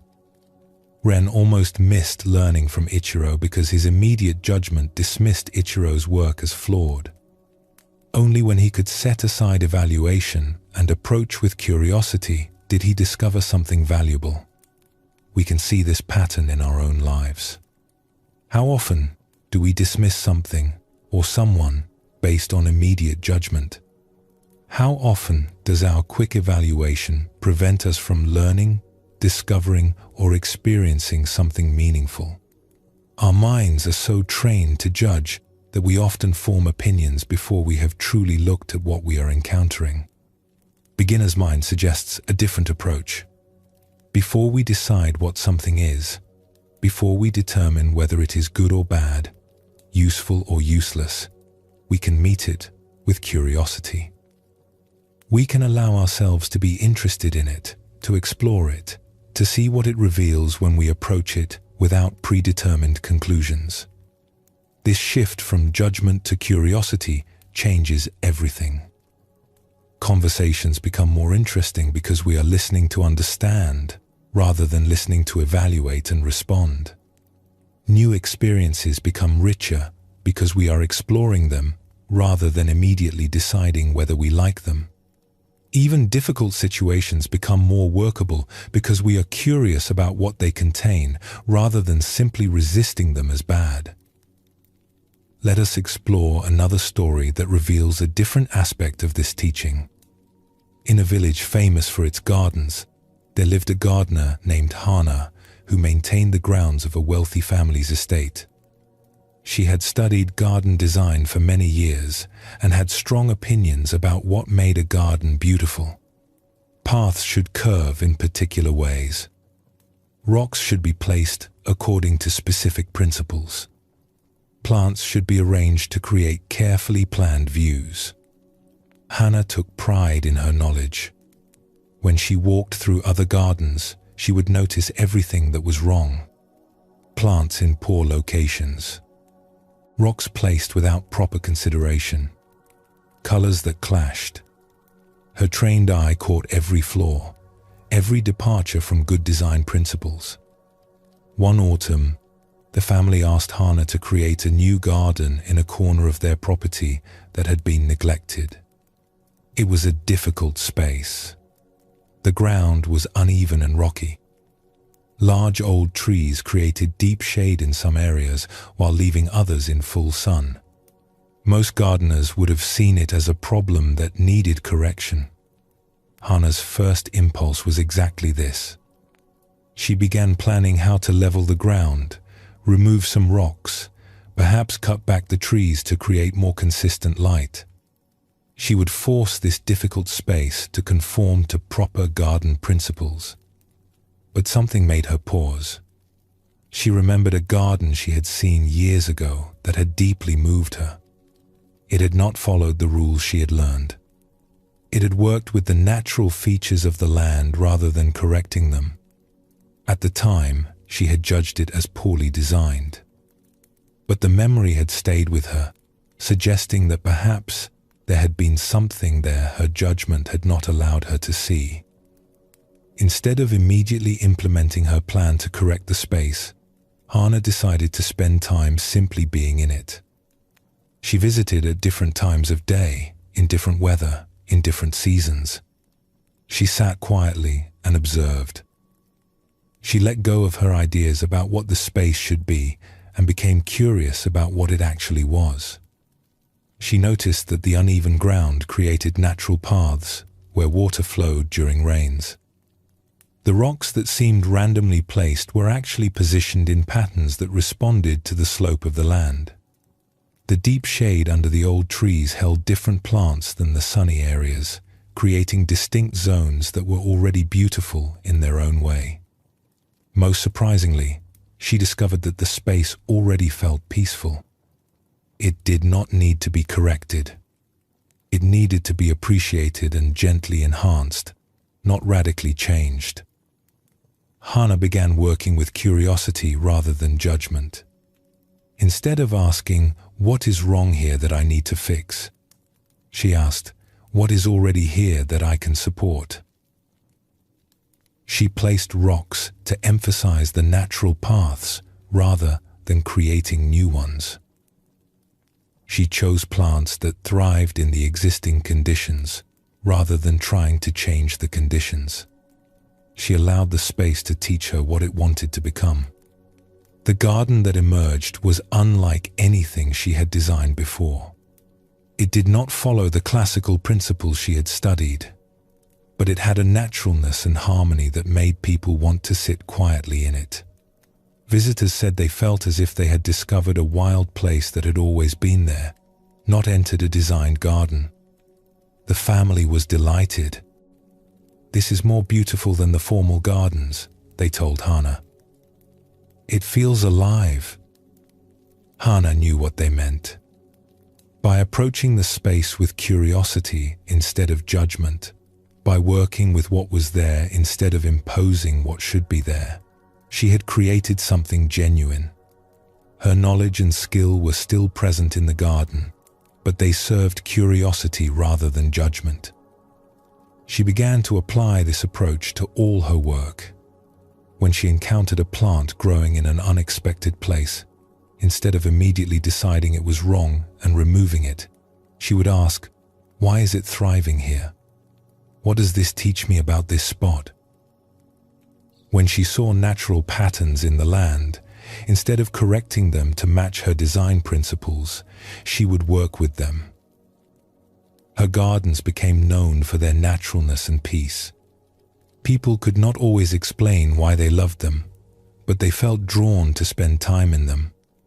Hana understood that this quality came from approaching the work with wonder rather than judgment, with curiosity about what wanted to emerge rather than certainty about what should be imposed. A young apprentice once asked Hana how she knew what to do in each situation. "I have learned not to know too quickly," Hana replied. "My first response is still often judgment. But I have trained myself to pause and become curious instead. This curiosity reveals possibilities that judgment would never see. The land teaches me what it wants to be. The plants show me where they want to grow. My role is not to force my vision onto the space, but to help the space express its own nature." Rest for a moment. Notice your surroundings as they are. Allow yourself to simply be where you are. This story shows us how curiosity can reveal possibilities that judgment closes off. Hana's knowledge and training were valuable, but they became truly useful only when paired with curiosity about what was actually present. When she stopped trying to impose predetermined ideas and started asking genuine questions, her work deepened. This teaching applies to every aspect of our lives. In relationships, we often judge people quickly and then interact with our judgments rather than with the actual person in front of us. At work, we may judge situations as problems before we have fully understood what they contain. With ourselves, we judge our thoughts and feelings as good or bad before we have truly explored what they are trying to show us. Beginner's mind suggests that curiosity is wiser than judgment. Not because judgment is always wrong, but because curiosity allows us to see more completely before we decide. When we approach life with genuine interest in what is actually present, we discover depth and possibility that quick evaluation misses. There is one more story worth hearing that shows this teaching from yet another angle. A teacher named Kaito taught calligraphy to students in a small mountain town. He had studied under a famous master and knew the traditional forms perfectly. He could write each character with flawless technique, and he taught his students to do the same. Kaito believed that calligraphy had right ways and wrong ways. A stroke should begin at a certain point and move in a certain direction. The pressure should vary in specific ways. The balance of ink and speed should follow established principles. When students deviated from these forms, he would correct them firmly. "This is wrong," he would say. "It should be done this way." His students learned to write beautiful, technically correct characters. But Kaito noticed something troubling. Their work was perfect but lifeless. It looked like copies of proper form rather than living expressions of the characters' meanings. One day, a traveling calligrapher stopped in the town and attended one of Kaito's classes. This calligrapher was very old, his hands gnarled with age. When Kaito invited him to demonstrate for the students, the old man agreed. He picked up a brush and wrote a single character. The stroke trembled slightly from his aged hands. The ink pooled in places where it should have been even. The form was not technically perfect, but the character seemed to breathe on the page. It held a quality that none of the students' perfect characters possessed. Kaito felt defensive. This work violated several principles he taught. Yet he could not deny that it was beautiful in a way his technically perfect work was not. After the class, Kaito spoke with the old calligrapher. "Your work is very moving," he said carefully, "even though it does not follow proper form in several places." The old man smiled. "You notice the imperfections? Good. A trained eye should see such things. But tell me, did you also notice what the imperfections made possible? Kaito had to admit he did not understand the question. "When I was young," the old calligrapher said, "I also believed in perfect form. I judged every deviation as a mistake. But as I aged and my hands became less steady, I had a choice. I could try desperately to maintain perfect technical form, or I could become curious about what my trembling hands might create." He held up his gnarled fingers. "These hands cannot make perfectly smooth lines anymore. At first I judged this as loss. But when I became curious instead, I discovered that the slight irregularity brings something alive to the characters. The tremor is not wrong. It is different. And that difference carries something that perfect smoothness cannot." Kaito thought about this for several days. He had spent years training his students to avoid any deviation from proper form. Every irregularity was a mistake to be corrected. But the old calligrapher suggested that curiosity about irregularity might reveal something valuable. He began to approach his teaching differently. When a student made what he would have called a mistake, instead of immediately correcting it, he would ask, "What happened there? What did your hand want to do?" Sometimes the deviation was simply carelessness and needed correction. But sometimes there was something interesting in it, some spontaneous expression that deserved exploration. His students' work began to change. They still learned proper form and technique, but they also learned to be curious about what emerged in the moment of creation. Their calligraphy became more varied, more alive. Some pieces followed traditional form perfectly. Others explored new possibilities. All of them carried more life than the technically perfect but lifeless copies they had made before. Kaito realized he had been using judgment to protect himself from uncertainty.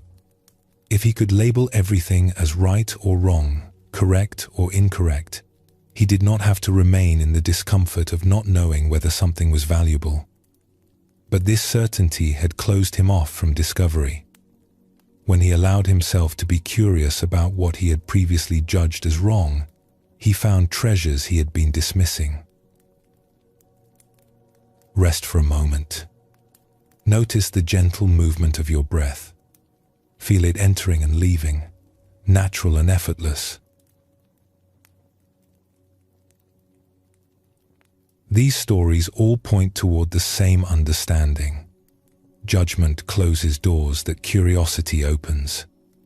When we approach life determined to evaluate everything quickly, we miss much of what life contains. But when we can meet our experience with genuine curiosity, with real interest in what is actually present, we remain available to learn, to discover, to be surprised. This does not mean we abandon all evaluation or stop making necessary distinctions. We still choose what to eat, what work to do, whom to spend time with. But we can make these choices from a foundation of curiosity rather than automatic judgment. We can discern without dismissing. We can have preferences without rigidity. The practice of approaching life with curiosity rather than judgment is one of the most accessible aspects of beginner's mind. We can practice it right now, in this moment. Instead of immediately deciding whether we like or dislike what we are experiencing, we can become curious about it. We can explore it. We can let it reveal itself before we decide what it is.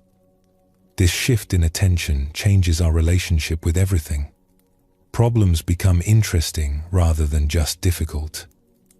People reveal complexity we would have missed if we had judged them quickly. Our own thoughts and feelings become sources of insight, rather than things to reject or cling to, based on whether we judge them as good or bad. Beginner's mind sees life as endlessly interesting, always offering something to discover.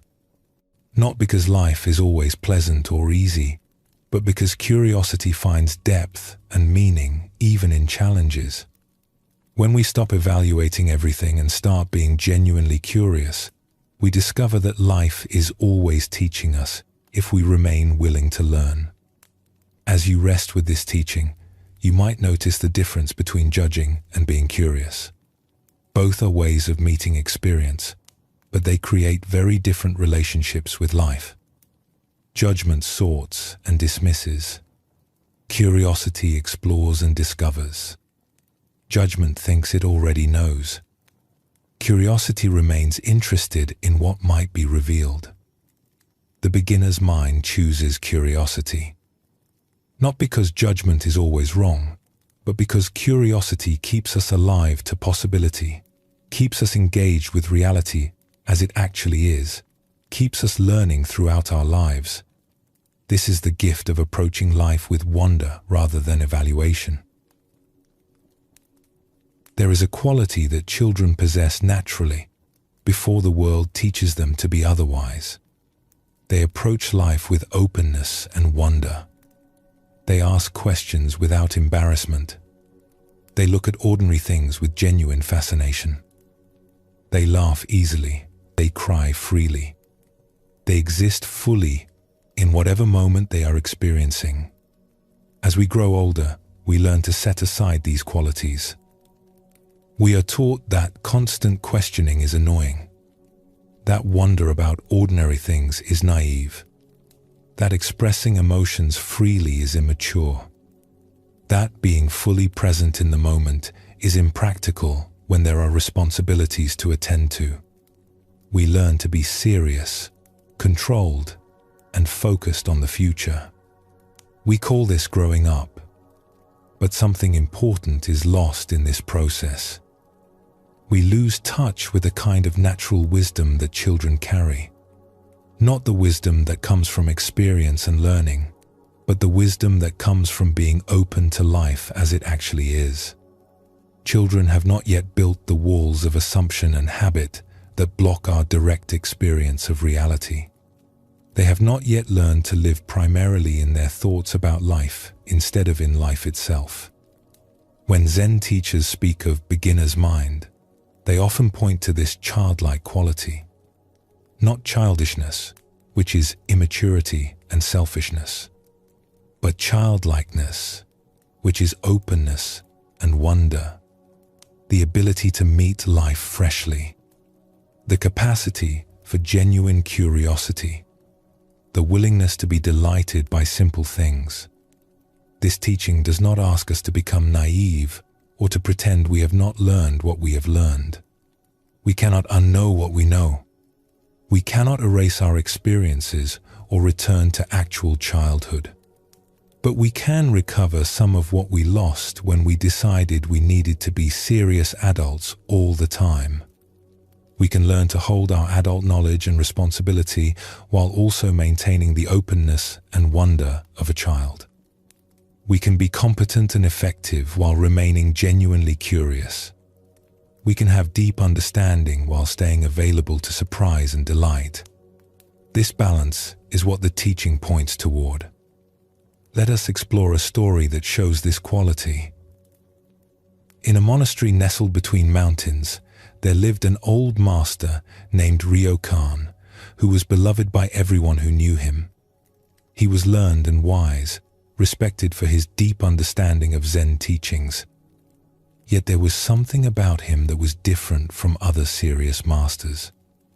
He seemed to carry a quality of lightness and joy that was unusual in someone of his standing. One autumn afternoon, some village children were playing near the monastery. They had come into the temple grounds and were running and laughing among the gardens.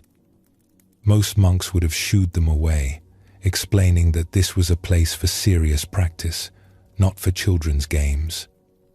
But when Ryokan heard their laughter, he came outside to see what was happening. The children froze when they saw him, expecting to be scolded. Instead, Ryokan smiled widely. "What are you playing?" he asked with genuine interest. "We are playing hide and seek," one brave child answered. "But we will leave if we are disturbing you." "Disturbing me?" "Not at all. In fact, "May I play with you?" The children looked at each other in confusion. This old monk wanted to play hide and seek? Surely he was joking. But Ryokan was not joking. "I used to love this game when I was young," he said. "I wonder if I am still any good at hiding." The children, delighted and amazed, agreed to include him. One child was chosen to be the seeker and closed her eyes while everyone else ran to hide. Ryokan gathered his robes and scurried off to find a hiding place, moving with surprising agility for his age. He squeezed himself behind a large barrel near the storage building, giggling to himself as he tried to make himself small. The children, peeking from their own hiding places, could hardly believe what they were seeing. This respected master, who gave profound teachings to serious students, was playing hide and seek with absolute commitment and joy. When the seeker found Ryokan crouched behind the barrel, he laughed delightedly and complimented her on being so clever. They played several more rounds, with Ryokan taking his turn as seeker and searching with theatrical exaggeration, pretending not to see children who were barely concealed, then suddenly discovering them with mock surprise. As the afternoon grew late, the children needed to return home. They thanked Ryokan profusely for playing with them. "Will you play with us again?" they asked. "Any time you wish," Ryokan replied. "I find that hide and seek is excellent practice for a Zen monk.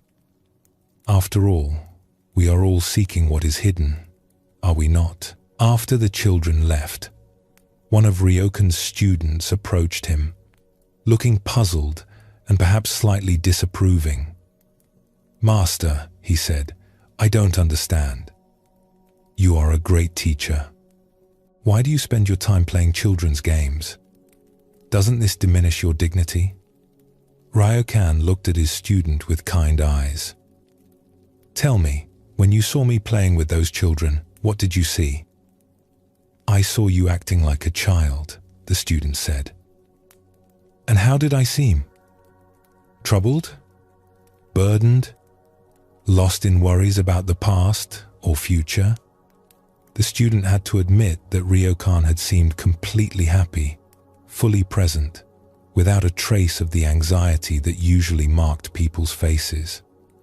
"When I play with children," Ryokan explained, "I remember how to be completely present. Children do not play while thinking about their dignity or reputation. They play with their whole hearts. This is not childishness.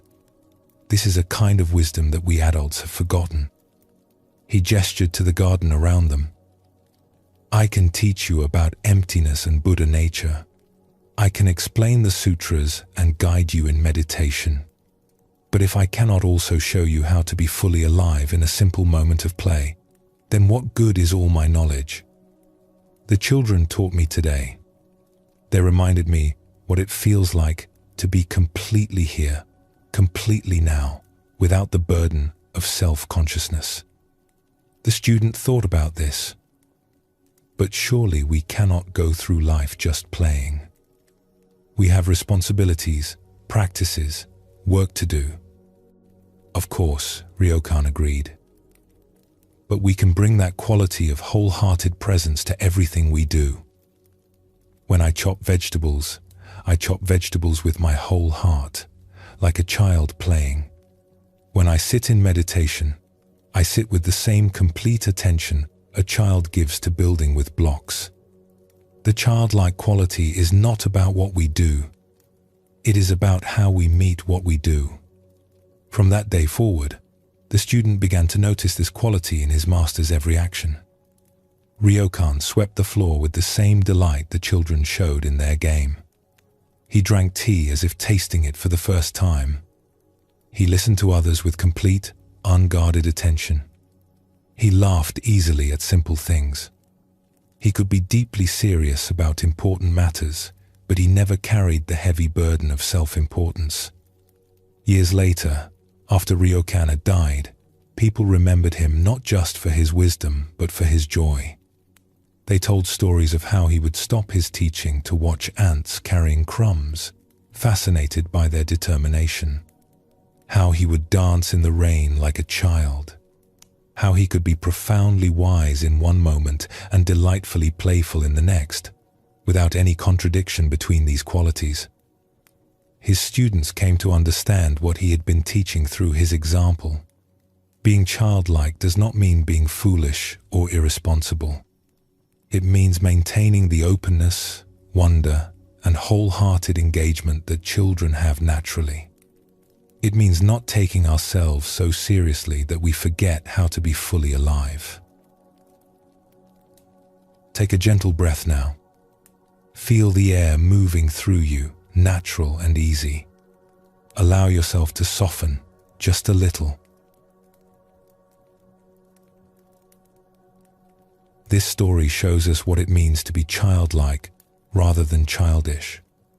Ryokan's willingness to play with children was not a lapse in dignity or wisdom. It was an expression of his freedom from the rigid seriousness that often comes with adult life.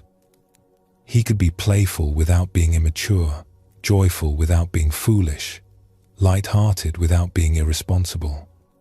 We can see in our own lives how we have learned to be constantly serious. We feel we must maintain a certain image. We worry about looking foolish or undignified.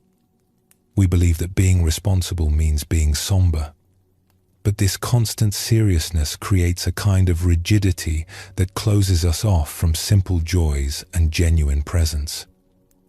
Beginner's Mind invites us to recover some of that childlike quality without losing our adult wisdom and capability.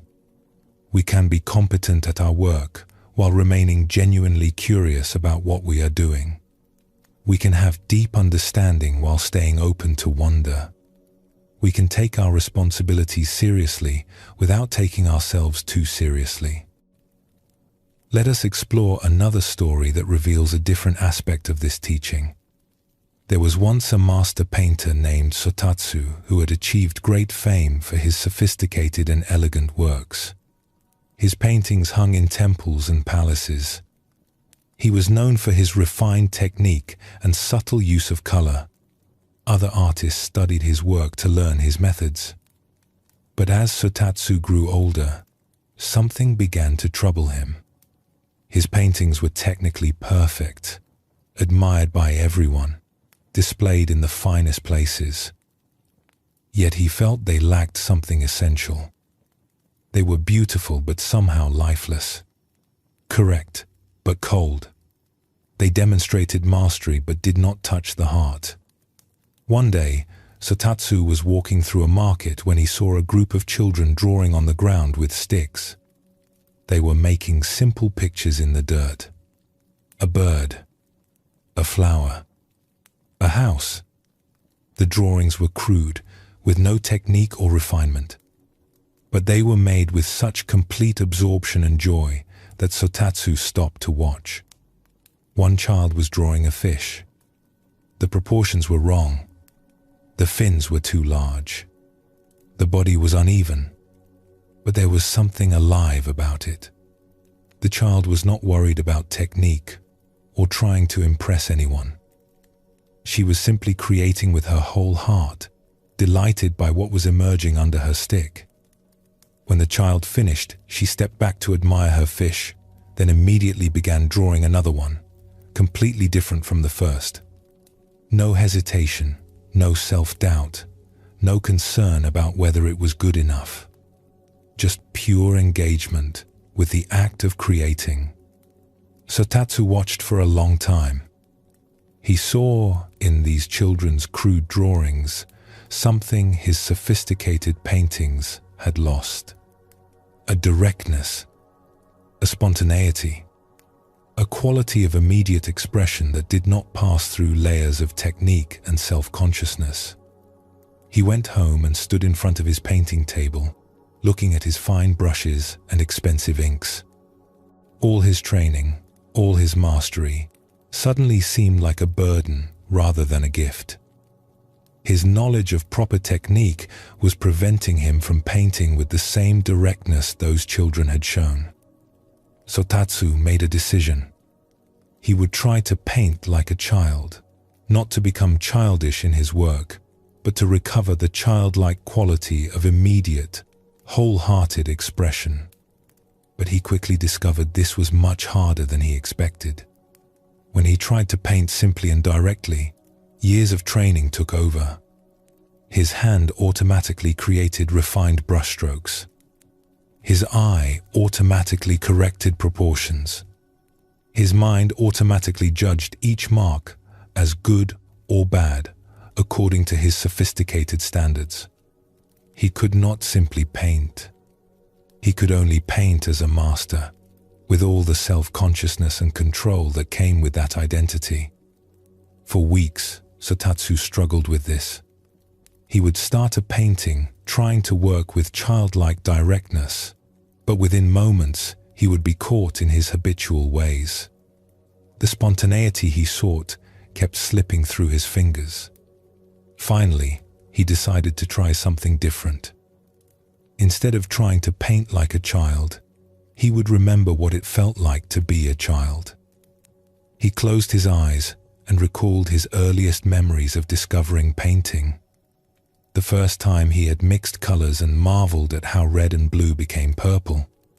The delight of making a mark on paper and seeing it stay there. The pure joy of creating something that had not existed a moment before. Holding these memories, he opened his eyes and began to paint. Not trying to be childlike, but allowing the childlike part of himself, which still existed beneath all his training, to guide his hand. Something shifted. The painting that emerged was unlike anything he had created before. It still showed his skill and knowledge, but these served a more immediate kind of expression. The work had technical mastery, but also spontaneity. Sophistication, but also directness. It was the work of an adult who had recovered the child's capacity for wholehearted engagement. When people saw this new painting, they responded differently than they had to his previous works. His earlier paintings had inspired admiration. This one inspired joy. There was something alive in it that touched people directly, beyond aesthetic appreciation. Sotatsu continued to develop this way of working. He never lost his skill or knowledge, but he learned to hold them more lightly. He could use his mastery without being controlled by it. He could create sophisticated works that also had the freshness and vitality of a child's drawing. Other painters asked him how his style had changed. "I learned from children," he would say. Not to abandon skill, but to remember why we create in the first place. Not for reputation or to demonstrate mastery, but for the simple joy of bringing something into being. Children know this naturally. We adults must remember it. Take a gentle breath. Notice the weight of your body fully supported. Let yourself rest exactly where you are. This story shows us another aspect of being childlike. It is not about losing skill or knowledge. It is about recovering the directness and wholehearted engagement that children have before they learn to be self-conscious. Sotatsu did not become a less skilled painter. He became a more complete painter by integrating his adult mastery with childlike spontaneity. We can see this pattern in many areas of life. We learn techniques and accumulate knowledge, which is valuable. But in the process, we often lose the simple joy and directness that drew us to the activity in the first place. Musicians become so focused on technique, they forget why they loved music. Writers become so concerned with proper form, they lose their authentic voice. Workers become so efficient, they forget to care about what they are doing. The teaching of childlikeness invites us to recover that original engagement, not by abandoning what we have learned, but by holding it lightly enough that it serves our genuine expression rather than controlling it. We can be skilled and spontaneous, knowledgeable and fresh, experienced and open. There is one more story that can help us understand this teaching. An elderly tea master named Senno Rikyu was preparing tea for a gathering of sophisticated guests. These were people of refinement who knew tea ceremony well and could recognize every subtle aspect of proper form. They expected perfection from someone of Rikyu's reputation. As the guests arrived, they noticed something unusual. Rikyu had arranged the tea room with great care, as always. But he had placed a single wildflower in the alcove. Not an expensive cultivated flower arranged according to formal principles, but a simple wildflower that children might pick from a field. It leaned slightly to one side, imperfect and unpolished. Some guests found this charming. Others were puzzled. Why would a master tea practitioner use such a simple, ordinary flower when the occasion called for something more refined? When everyone was seated, Rikyu entered and began preparing the tea. His movements were, as always, the result of decades of training. Every gesture was precise. Every moment was considered.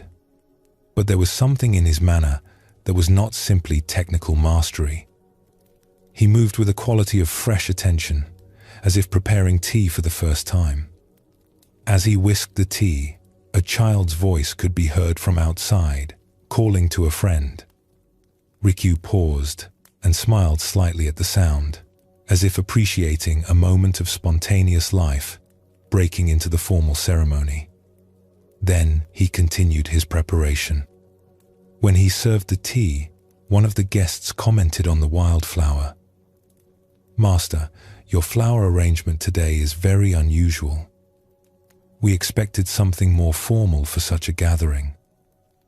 Rikyu looked at the flower with obvious affection. "I chose this flower this morning while walking through the field. When I saw it leaning toward the sun, so alive and unself-conscious, I felt it had something to teach that no formal arrangement could show. A child would pick such a flower without questioning whether it was fancy enough. I wanted to remember that kind of direct appreciation." Another guest asked, "But does this not violate the principles of tea ceremony? Should we not maintain proper form?" "The purpose of tea ceremony," Rikyu replied, "is not to follow rules for their own sake. It is to create a space where people can be fully present together. If our adherence to proper form makes us stiff and self-conscious, we have lost what matters most. This flower reminds us to be here now, simply and directly, like children who do not yet know they are supposed to be impressive." The tea gathering that followed was different from usual formal ceremonies. Because Rikyu had introduced that note of simplicity and directness through the wildflower, the guests found themselves relaxing into genuine presence. They were not performing proper tea ceremony. They were actually experiencing tea together. When the gathering ended, one guest thanked Rikyu and said, "Today, you taught us something beyond technique. You showed us how to bring childlike attention to mature practice." Rikyu smiled. The highest mastery looks like simplicity. The deepest sophistication makes room for spontaneity. After decades of learning proper form, we can finally learn to be as direct as children. This is not abandoning what we have learned. It is completing what we have learned. Take a gentle breath now. Feel yourself settling more deeply. Let your awareness rest in this simple moment. These stories all point toward the same understanding. Being childlike does not mean being immature or rejecting adult wisdom and capability. It means maintaining the qualities that children have naturally: openness, wonder, directness, wholehearted presence, the ability to find joy in simple things. As we grow older, we can hold together both adult wisdom and childlike openness. We can be responsible and spontaneous, skillful and fresh, knowledgeable and curious. This integration is what beginner's mind points toward. Think about how children approach something new. They do not stand back analyzing and judging. They dive in with their whole being. When a child sees a puddle, they do not think about whether splashing in it is dignified. They splash. When they hear music, they do not worry about whether they are dancing correctly. They move. This is not foolishness. This is a kind of wisdom we have forgotten. We have learned to filter everything through layers of self-consciousness. Before we act, we consider how we will appear. Before we speak, we calculate whether we sound intelligent. Before we try something, we worry about failing. These filters serve some purposes, but they also separate us from direct experience and genuine expression. Children have not yet built these filters. They exist more directly in their experience. When they are happy, they laugh without restraint. When they are sad, they cry without shame. When they are curious, they ask questions without embarrassment.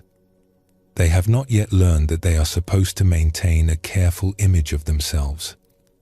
The teaching does not ask us to abandon all self-awareness or act without consideration. We cannot return to the actual innocence of childhood, nor would that be useful. We have learned important things through our adult experience. We have developed capabilities that children do not possess. The invitation is to integrate what we have learned with the natural openness we once had. Ryokan showed this integration perfectly. He was a respected master who could give profound teachings, but he could also play hide and seek with complete commitment and joy. He did not see these as contradictory. His wisdom included the ability to be fully present in simple pleasure. His mastery included the capacity for spontaneous play. Sotatsu discovered that his sophisticated technique became truly valuable only when he recovered the childlike quality of wholehearted engagement. His skill served him best when it was not burdened by constant self-consciousness. He learned to create from both his training and his spontaneous joy. Sen no Rikyu demonstrated that the highest refinement makes room for simple directness. He spent decades mastering proper form, not to become rigid, but to become free. His mastery was complete enough that he could choose simplicity without it being a failure of skill. He could appreciate a wildflower with a child's directness while preparing tea with a master's precision. The practice of recovering childlike qualities is available to us right now. We can notice when we have become too serious, too rigid, too concerned with maintaining our image. We can allow ourselves moments of genuine delight in simple things. We can approach familiar activities as if encountering them for the first time. We can let ourselves play, wonder, and laugh without worrying about whether we look dignified. This morning, did you rush through washing your face, or did you feel the water on your skin? Did you gulp down your tea while thinking about the day ahead, or did you taste it? These small moments offer opportunities to be present the way children are naturally present. Not making a big effort, just allowing ourselves to actually experience what we are doing. The childlike quality is not something we add on top of our adult lives. It is something we allow back in. It was there before we learned to suppress it. It is still there, waiting patiently beneath all our learned seriousness. As you rest with this teaching, you might notice where you have become too serious, too controlled, too concerned with proper form. This noticing is not to judge yourself, but to see where you might allow a little more lightness, a little more spontaneity, a little more childlike wonder to enter your adult life. Perhaps you will notice a moment tomorrow when you catch yourself being too serious about something that does not require such heaviness. Perhaps you will remember to actually taste your food instead of just eating it. Perhaps you will allow yourself to laugh freely at something that amuses you, without worrying about whether your laugh sounds proper. The beginner's mind is naturally childlike, because it has not yet learned to be otherwise. It approaches each moment with fresh eyes, genuine curiosity, and wholehearted engagement. These qualities are not childish. They are the foundation of true wisdom. They are what allow us to remain alive and learning throughout our lives instead of becoming rigid in our patterns and assumptions. We began this exploration of beginner's mind with the empty cup. We continued with fresh eyes. We deepened with comfortable not knowing. We discovered curiosity over judgment. And now we see that all of these qualities come together in a childlike openness to life. Not the blindness of childhood, but the wonder of childhood combined with the wisdom of experience. This is what beginner's mind offers us. There is something remarkable about the nature of time that we often overlook. Each moment that arrives has never existed before. This breath you are taking right now has never been breathed. This particular arrangement of thoughts, sensations, and circumstances has never occurred and will never occur again. Reality is not repeating itself. It is constantly creating something entirely new. We do not usually experience life this way. We wake up and think, another morning. We eat breakfast and think the same meal again. We see familiar people and think, I know them already. Our minds create the experience of repetition by grouping similar things together and calling them the same. But this sameness is an illusion created by our thinking, not the actual nature of reality. The morning that arrives today has never arrived before. Your body is literally not the same body it was yesterday. Millions of cells have changed. The person sitting across from you has been shaped by another day of living. The meal you eat draws its ingredients from plants and animals that grew in unique conditions, affected by particular weather, handled by specific people on a particular day. Nothing repeats. Everything is always beginning for the first time. Beginner's mind is not something we create or achieve. It is what happens when we recognize this truth. When we stop telling ourselves the story of repetition and sameness, we discover that we are always meeting life for the first time, because life is always occurring for the first time. Each moment is a beginning, because each moment is genuinely new. This understanding shifts everything. We are not trying to see things as if they were new. We are recognizing that they actually are new. We are not pretending we do not know what will happen. We are acknowledging that we genuinely do not know, because this exact moment has never happened before, and what emerges from it has never emerged before. Let us explore a story that reveals this truth. There was once a monk named Dogen who had practiced meditation for many years. Each morning, he would sit facing a plain wall in the meditation hall. He had sat facing this same wall thousands of times. The wall was made of simple white plaster with no decorations or distinguishing features. Just a blank wall. After years of this practice, Dogen began to feel that his meditation had become routine. Each morning felt the same as the one before. He would sit, watch his breath, notice his thoughts, and eventually the bell would ring to end the session. The same thing, day after day, year after year. He wondered if perhaps he should seek a different teacher or a different practice, something that would bring fresh insight. One morning, Dogen sat facing the wall as usual. But something was different in his perception, though he could not immediately say what. The wall looked the same. The meditation hall was the same. His cushion was in the same position. Everything appeared identical to how it had appeared yesterday and the day before and the day before that. Yet, as he settled into his sitting, Dogen found himself actually seeing the wall instead of just looking at it. He noticed tiny variations in the plaster surface that he had never observed before, though they must have been there all along. A small irregularity here, a slight shadow there. The way morning light caught the texture differently than it had caught it yesterday, because the sun was in a minutely different position, and the season had shifted imperceptibly forward. As he continued to sit, Dogen realized something profound. This wall had never existed before. Not this exact wall, in this exact light, seen by his eyes in this exact moment of his life, with his mind in this particular state. He had been telling himself the story that he was sitting in front of the same wall, but that was his thinking, not reality. Reality was offering him a completely new wall each morning, and he had been too caught in his mental story of repetition to notice. The same realization extended to everything else. This breath was not the same as yesterday's breath. This moment of sitting was not the same as any other moment of sitting.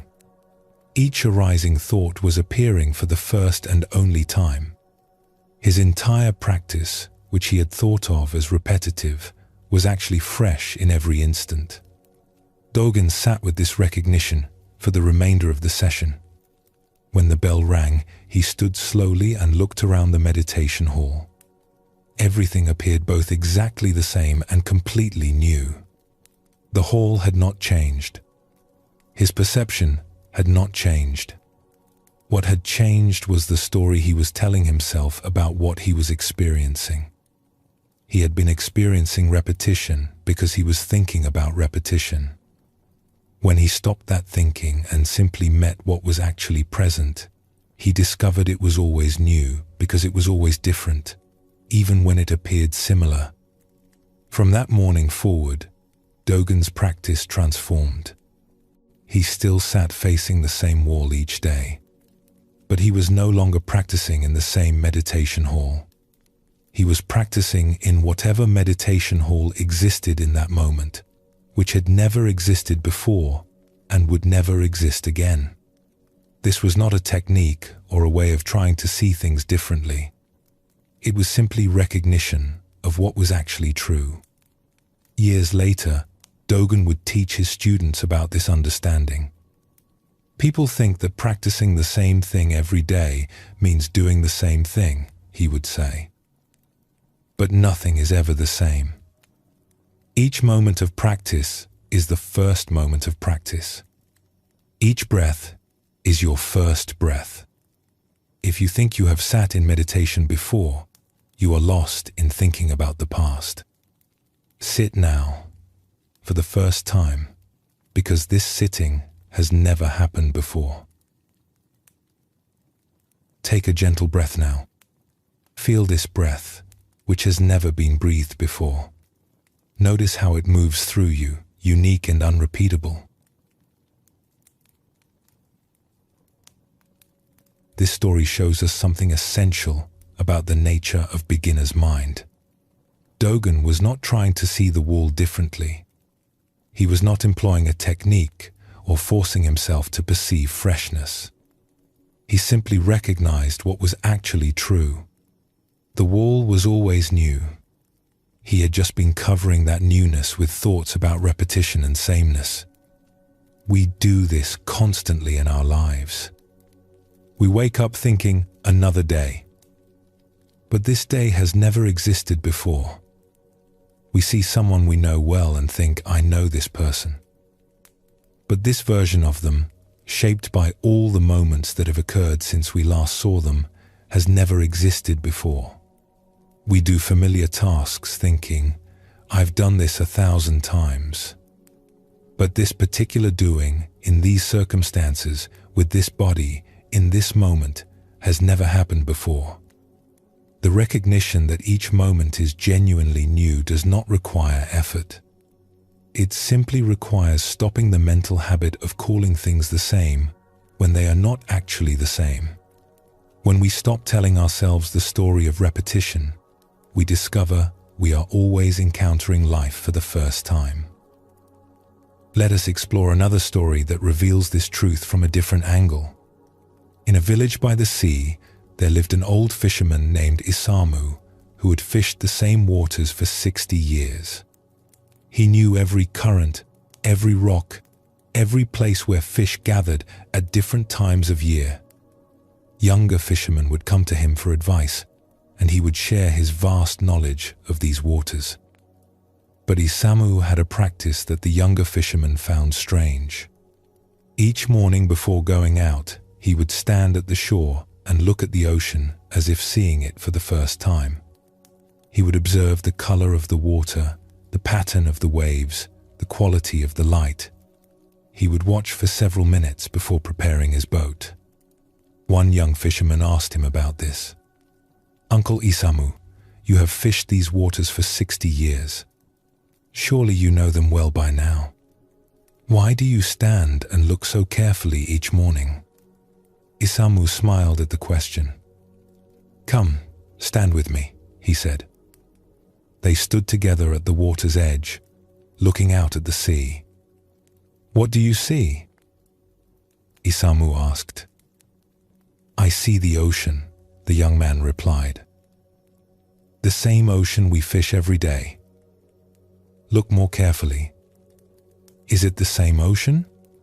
The young fisherman looked again. "Well, the tide is different than yesterday, and the color is slightly different. But yes, it is the same ocean." "Is it?" Isamu asked gently. "This water that you see before you, where was it yesterday? Some of it has flowed in from far away. Some of it has evaporated. The waves you see are not the same waves that were here yesterday. They arose from different winds, different currents. The fish swimming beneath the surface are in completely different positions than they were yesterday. The light hitting the water comes at a different angle because the earth has moved in its orbit." He paused to let the young man absorb this. "I have been fishing here for 60 years, and in all that time, I have never fished the same ocean twice. Each morning, the sea is new. If I think I already know these waters, I will miss what they are actually showing me today." The young fisherman thought about this. "But your experience must count for something. You know more about fishing than anyone in the village." "My experience helps me understand what I see," Isamu agreed. "But it only helps if I actually see what is here now. If I assume today's ocean is the same as yesterday's, my experience becomes a barrier instead of a help. I look at the water through my memories instead of with my eyes." He gestured to the horizon. "Every morning, I stand here and let the ocean teach me what kind of day it is today. Not what kind of day I remember. Not what kind of day I expect. What kind of day is actually happening right now. This is why my boat comes back full when others come back empty. They fish the ocean they remember. I fish the ocean that is actually here." Over the following weeks, the young fisherman tried to practice this way of looking. At first, it felt artificial. He would stand at the shore and try to see the ocean as new, but it still looked like the same ocean he had seen his whole life. He was trying to see differently, which was still thinking about seeing rather than actually seeing. But gradually, something shifted. One morning, he stood at the shore without trying to see anything in particular. He just looked. And suddenly, he noticed that the water near the rocks had a quality he had never seen before. A particular way the light was moving through it. He noticed the exact pattern of the waves, which was different from any pattern he had seen before. He noticed the specific way the wind was moving across the surface. The ocean revealed itself as completely new, not because he was trying to see it that way, but because he had stopped covering it with his thoughts about what it should be. When he went out fishing that day, he found fish in a place he had never looked before, because he was responding to what was actually present rather than what he expected to be present. Years passed, and the young fisherman became skilled and successful.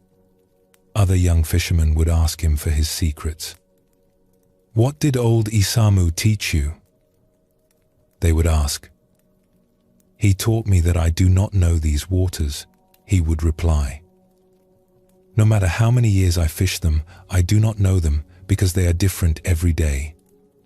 This not knowing allows me to see what is actually here instead of what I remember or expect.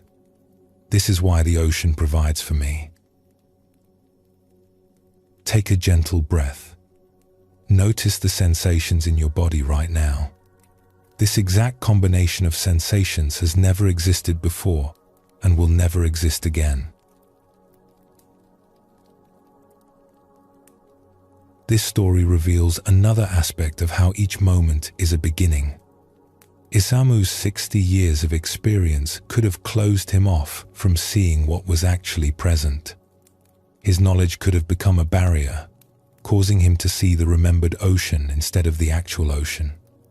But because he recognized that each day brought genuinely new conditions, his experience served him rather than blinding him. We often think that the more familiar something becomes, the more we know about it. But familiarity can actually prevent knowing if we stop looking because we think we already see. The person we have known for 20 years is not the same person they were yesterday. The work we have done for a decade is not the same work it was last week. Our own thoughts and feelings are not repeating themselves but arising fresh in each moment. When we recognize this, experience becomes valuable in a different way. Our past learning informs our present perception but does not replace it. We bring what we know to what we see, but we also remain open to what we see that we did not know. This is the balance that beginner's mind offers. Not ignorance of the past, but freedom from being trapped by it. Let us explore one more story that brings together everything we have discovered about beginner's mind. There was once a master calligrapher named Teshu who had devoted his entire life to perfecting his art. For 50 years, he had practiced writing the same characters over and over. His skill was so refined that each stroke he made was considered perfect according to the classical standards. Masters from across the country recognized him as having achieved the highest level of technical mastery. But something troubled Teshu. Despite his perfect technique, his work felt lifeless to him. It demonstrated mastery, but lacked vitality. It was correct, but not alive. He began to wonder whether all his years of practice had actually taken him further from something essential, rather than closer to it. One day, a young woman came to study with him. Her name was Kana, and she had been practicing calligraphy for only 2 years. When Teshu watched her write, he saw that her technique was still developing. Her strokes were not as refined as his. Her characters showed the marks of someone still learning. But there was something in her work that moved him. A quality of freshness and vitality that his own perfect work lacked. He asked her, "How do you approach your practice?" Kana seemed surprised by the question. "I do not know if I approach it in any particular way," she said. "I try to be present for each stroke. Each time I write a character, it feels like writing it for the first time. I do not think about the character I wrote yesterday or the one I will write tomorrow. I simply write this one, now." Teshu recognized something in her words. This young student was demonstrating what he had lost somewhere in his decades of refinement. She was meeting each moment of practice freshly because she had not yet accumulated the burden of too much knowing. Her not yet developed mastery allowed her a directness that his perfected skill had covered over. That night, Teshu sat with his brush and ink. Instead of writing with all his accumulated mastery, he tried to write a single character as if he had never written before. As if this were his first encounter with ink, paper, and brush. As if this character were appearing for the first time in history. It was extraordinarily difficult. His hand wanted to follow the grooves of 50 years of practice. His mind wanted to draw on all his refined knowledge. Every part of his training pulled him toward the perfected technique that had become habitual. But he persisted. He tried to let go of everything he knew and simply meet the blank paper with this brush in this moment. Not to write poorly or to pretend he did not know how to write, but to bring his skill without the burden of accumulated certainty about what perfect calligraphy should look like. After many attempts, something shifted. Teshyu wrote a character that surprised him.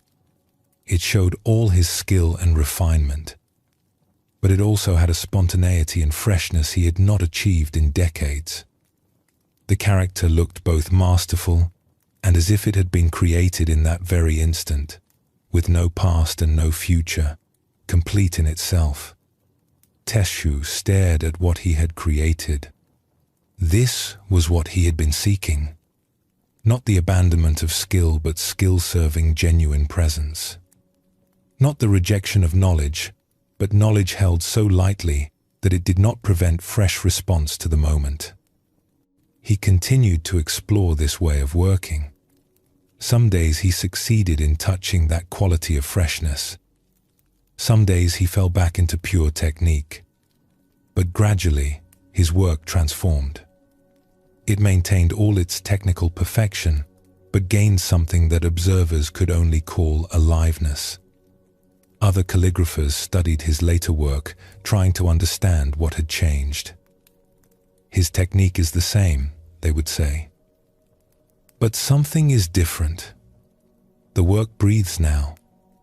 Teshyu himself found it difficult to explain. When younger students asked him how he achieved this quality, he would say, "Every character I write is my first character. Not because I pretend not to know how to write, but because this particular character, in this moment, with this brush, on this paper, has never existed before. When I recognize this truth and respond to it, the character comes alive." He would pause and look at his students with kind eyes. "All the years I spent perfecting my technique were necessary, but they became truly valuable only when I learned to set them aside and meet each moment as a beginner. The highest mastery is indistinguishable from beginner's mind. After 50 years of learning how to write perfectly, I had to learn how to write for the first time again." Take a gentle breath now. Feel yourself resting here. This moment of rest has never occurred before. Allow it to be exactly what it is.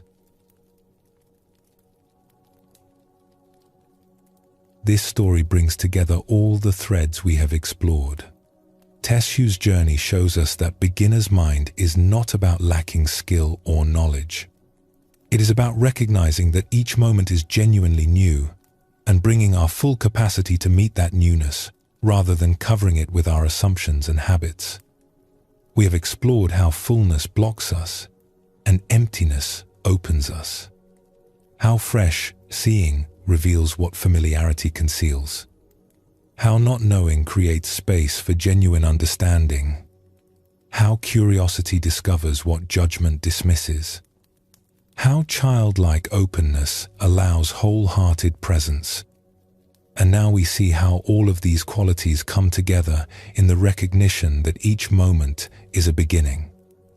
This is not a technique to practice or a state to achieve. It is simply what becomes visible when we stop covering reality with our stories about repetition and sameness. Life is always offering itself freshly. We are always being given the opportunity to meet it for the first time. This opportunity does not depend on us doing anything special. It is the nature of existence itself. The breath you are breathing right now has never been breathed before. The thoughts moving through your mind have never moved through your mind in exactly this combination before. The sounds around you are arising in a unique moment that has never occurred and will never occur again. You are not repeating your life. You are living it for the first time, continuously. When we recognize this, everything changes.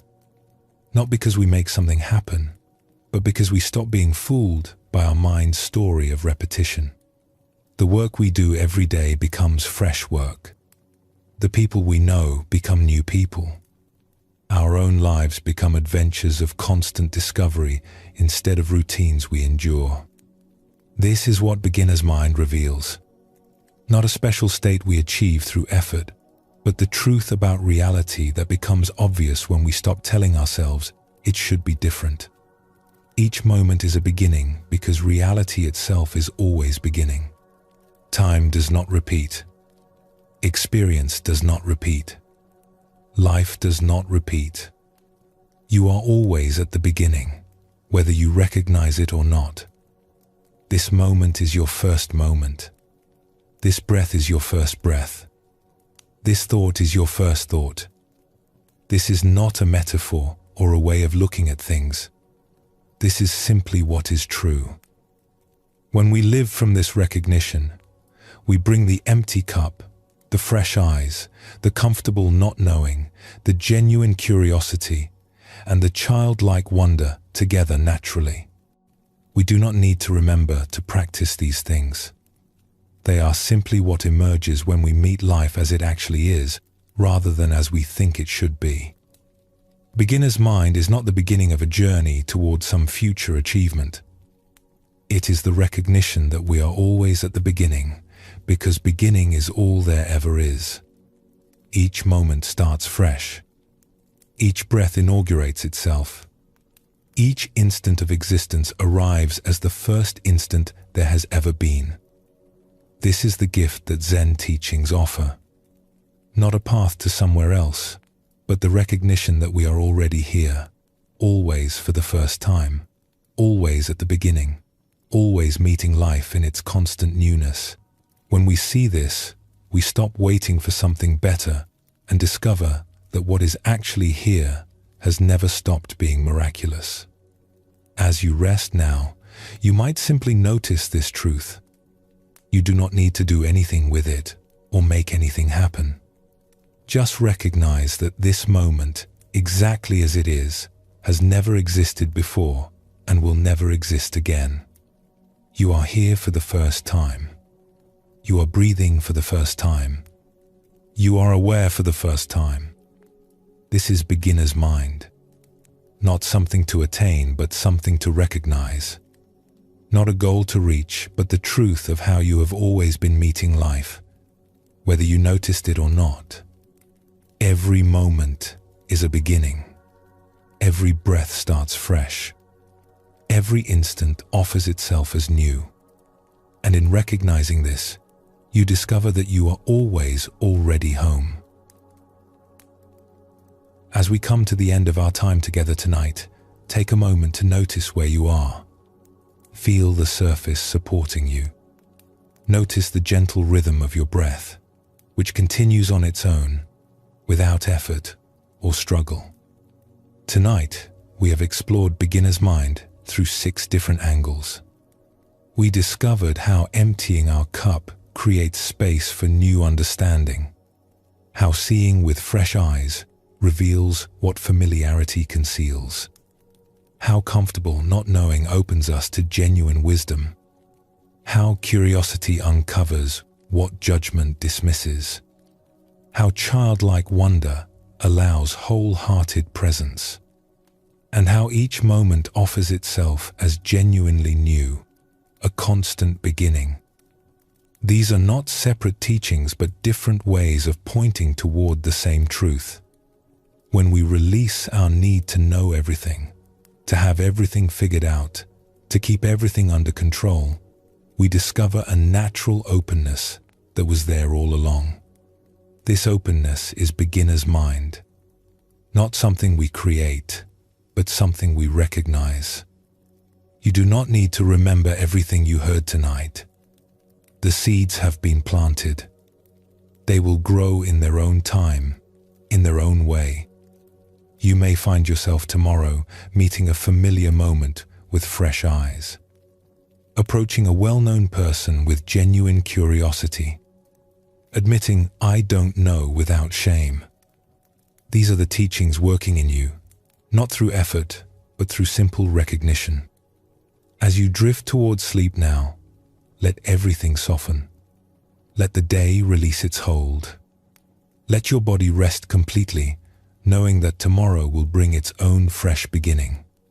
You will wake to a morning that has never existed before, ready to meet it however you meet it.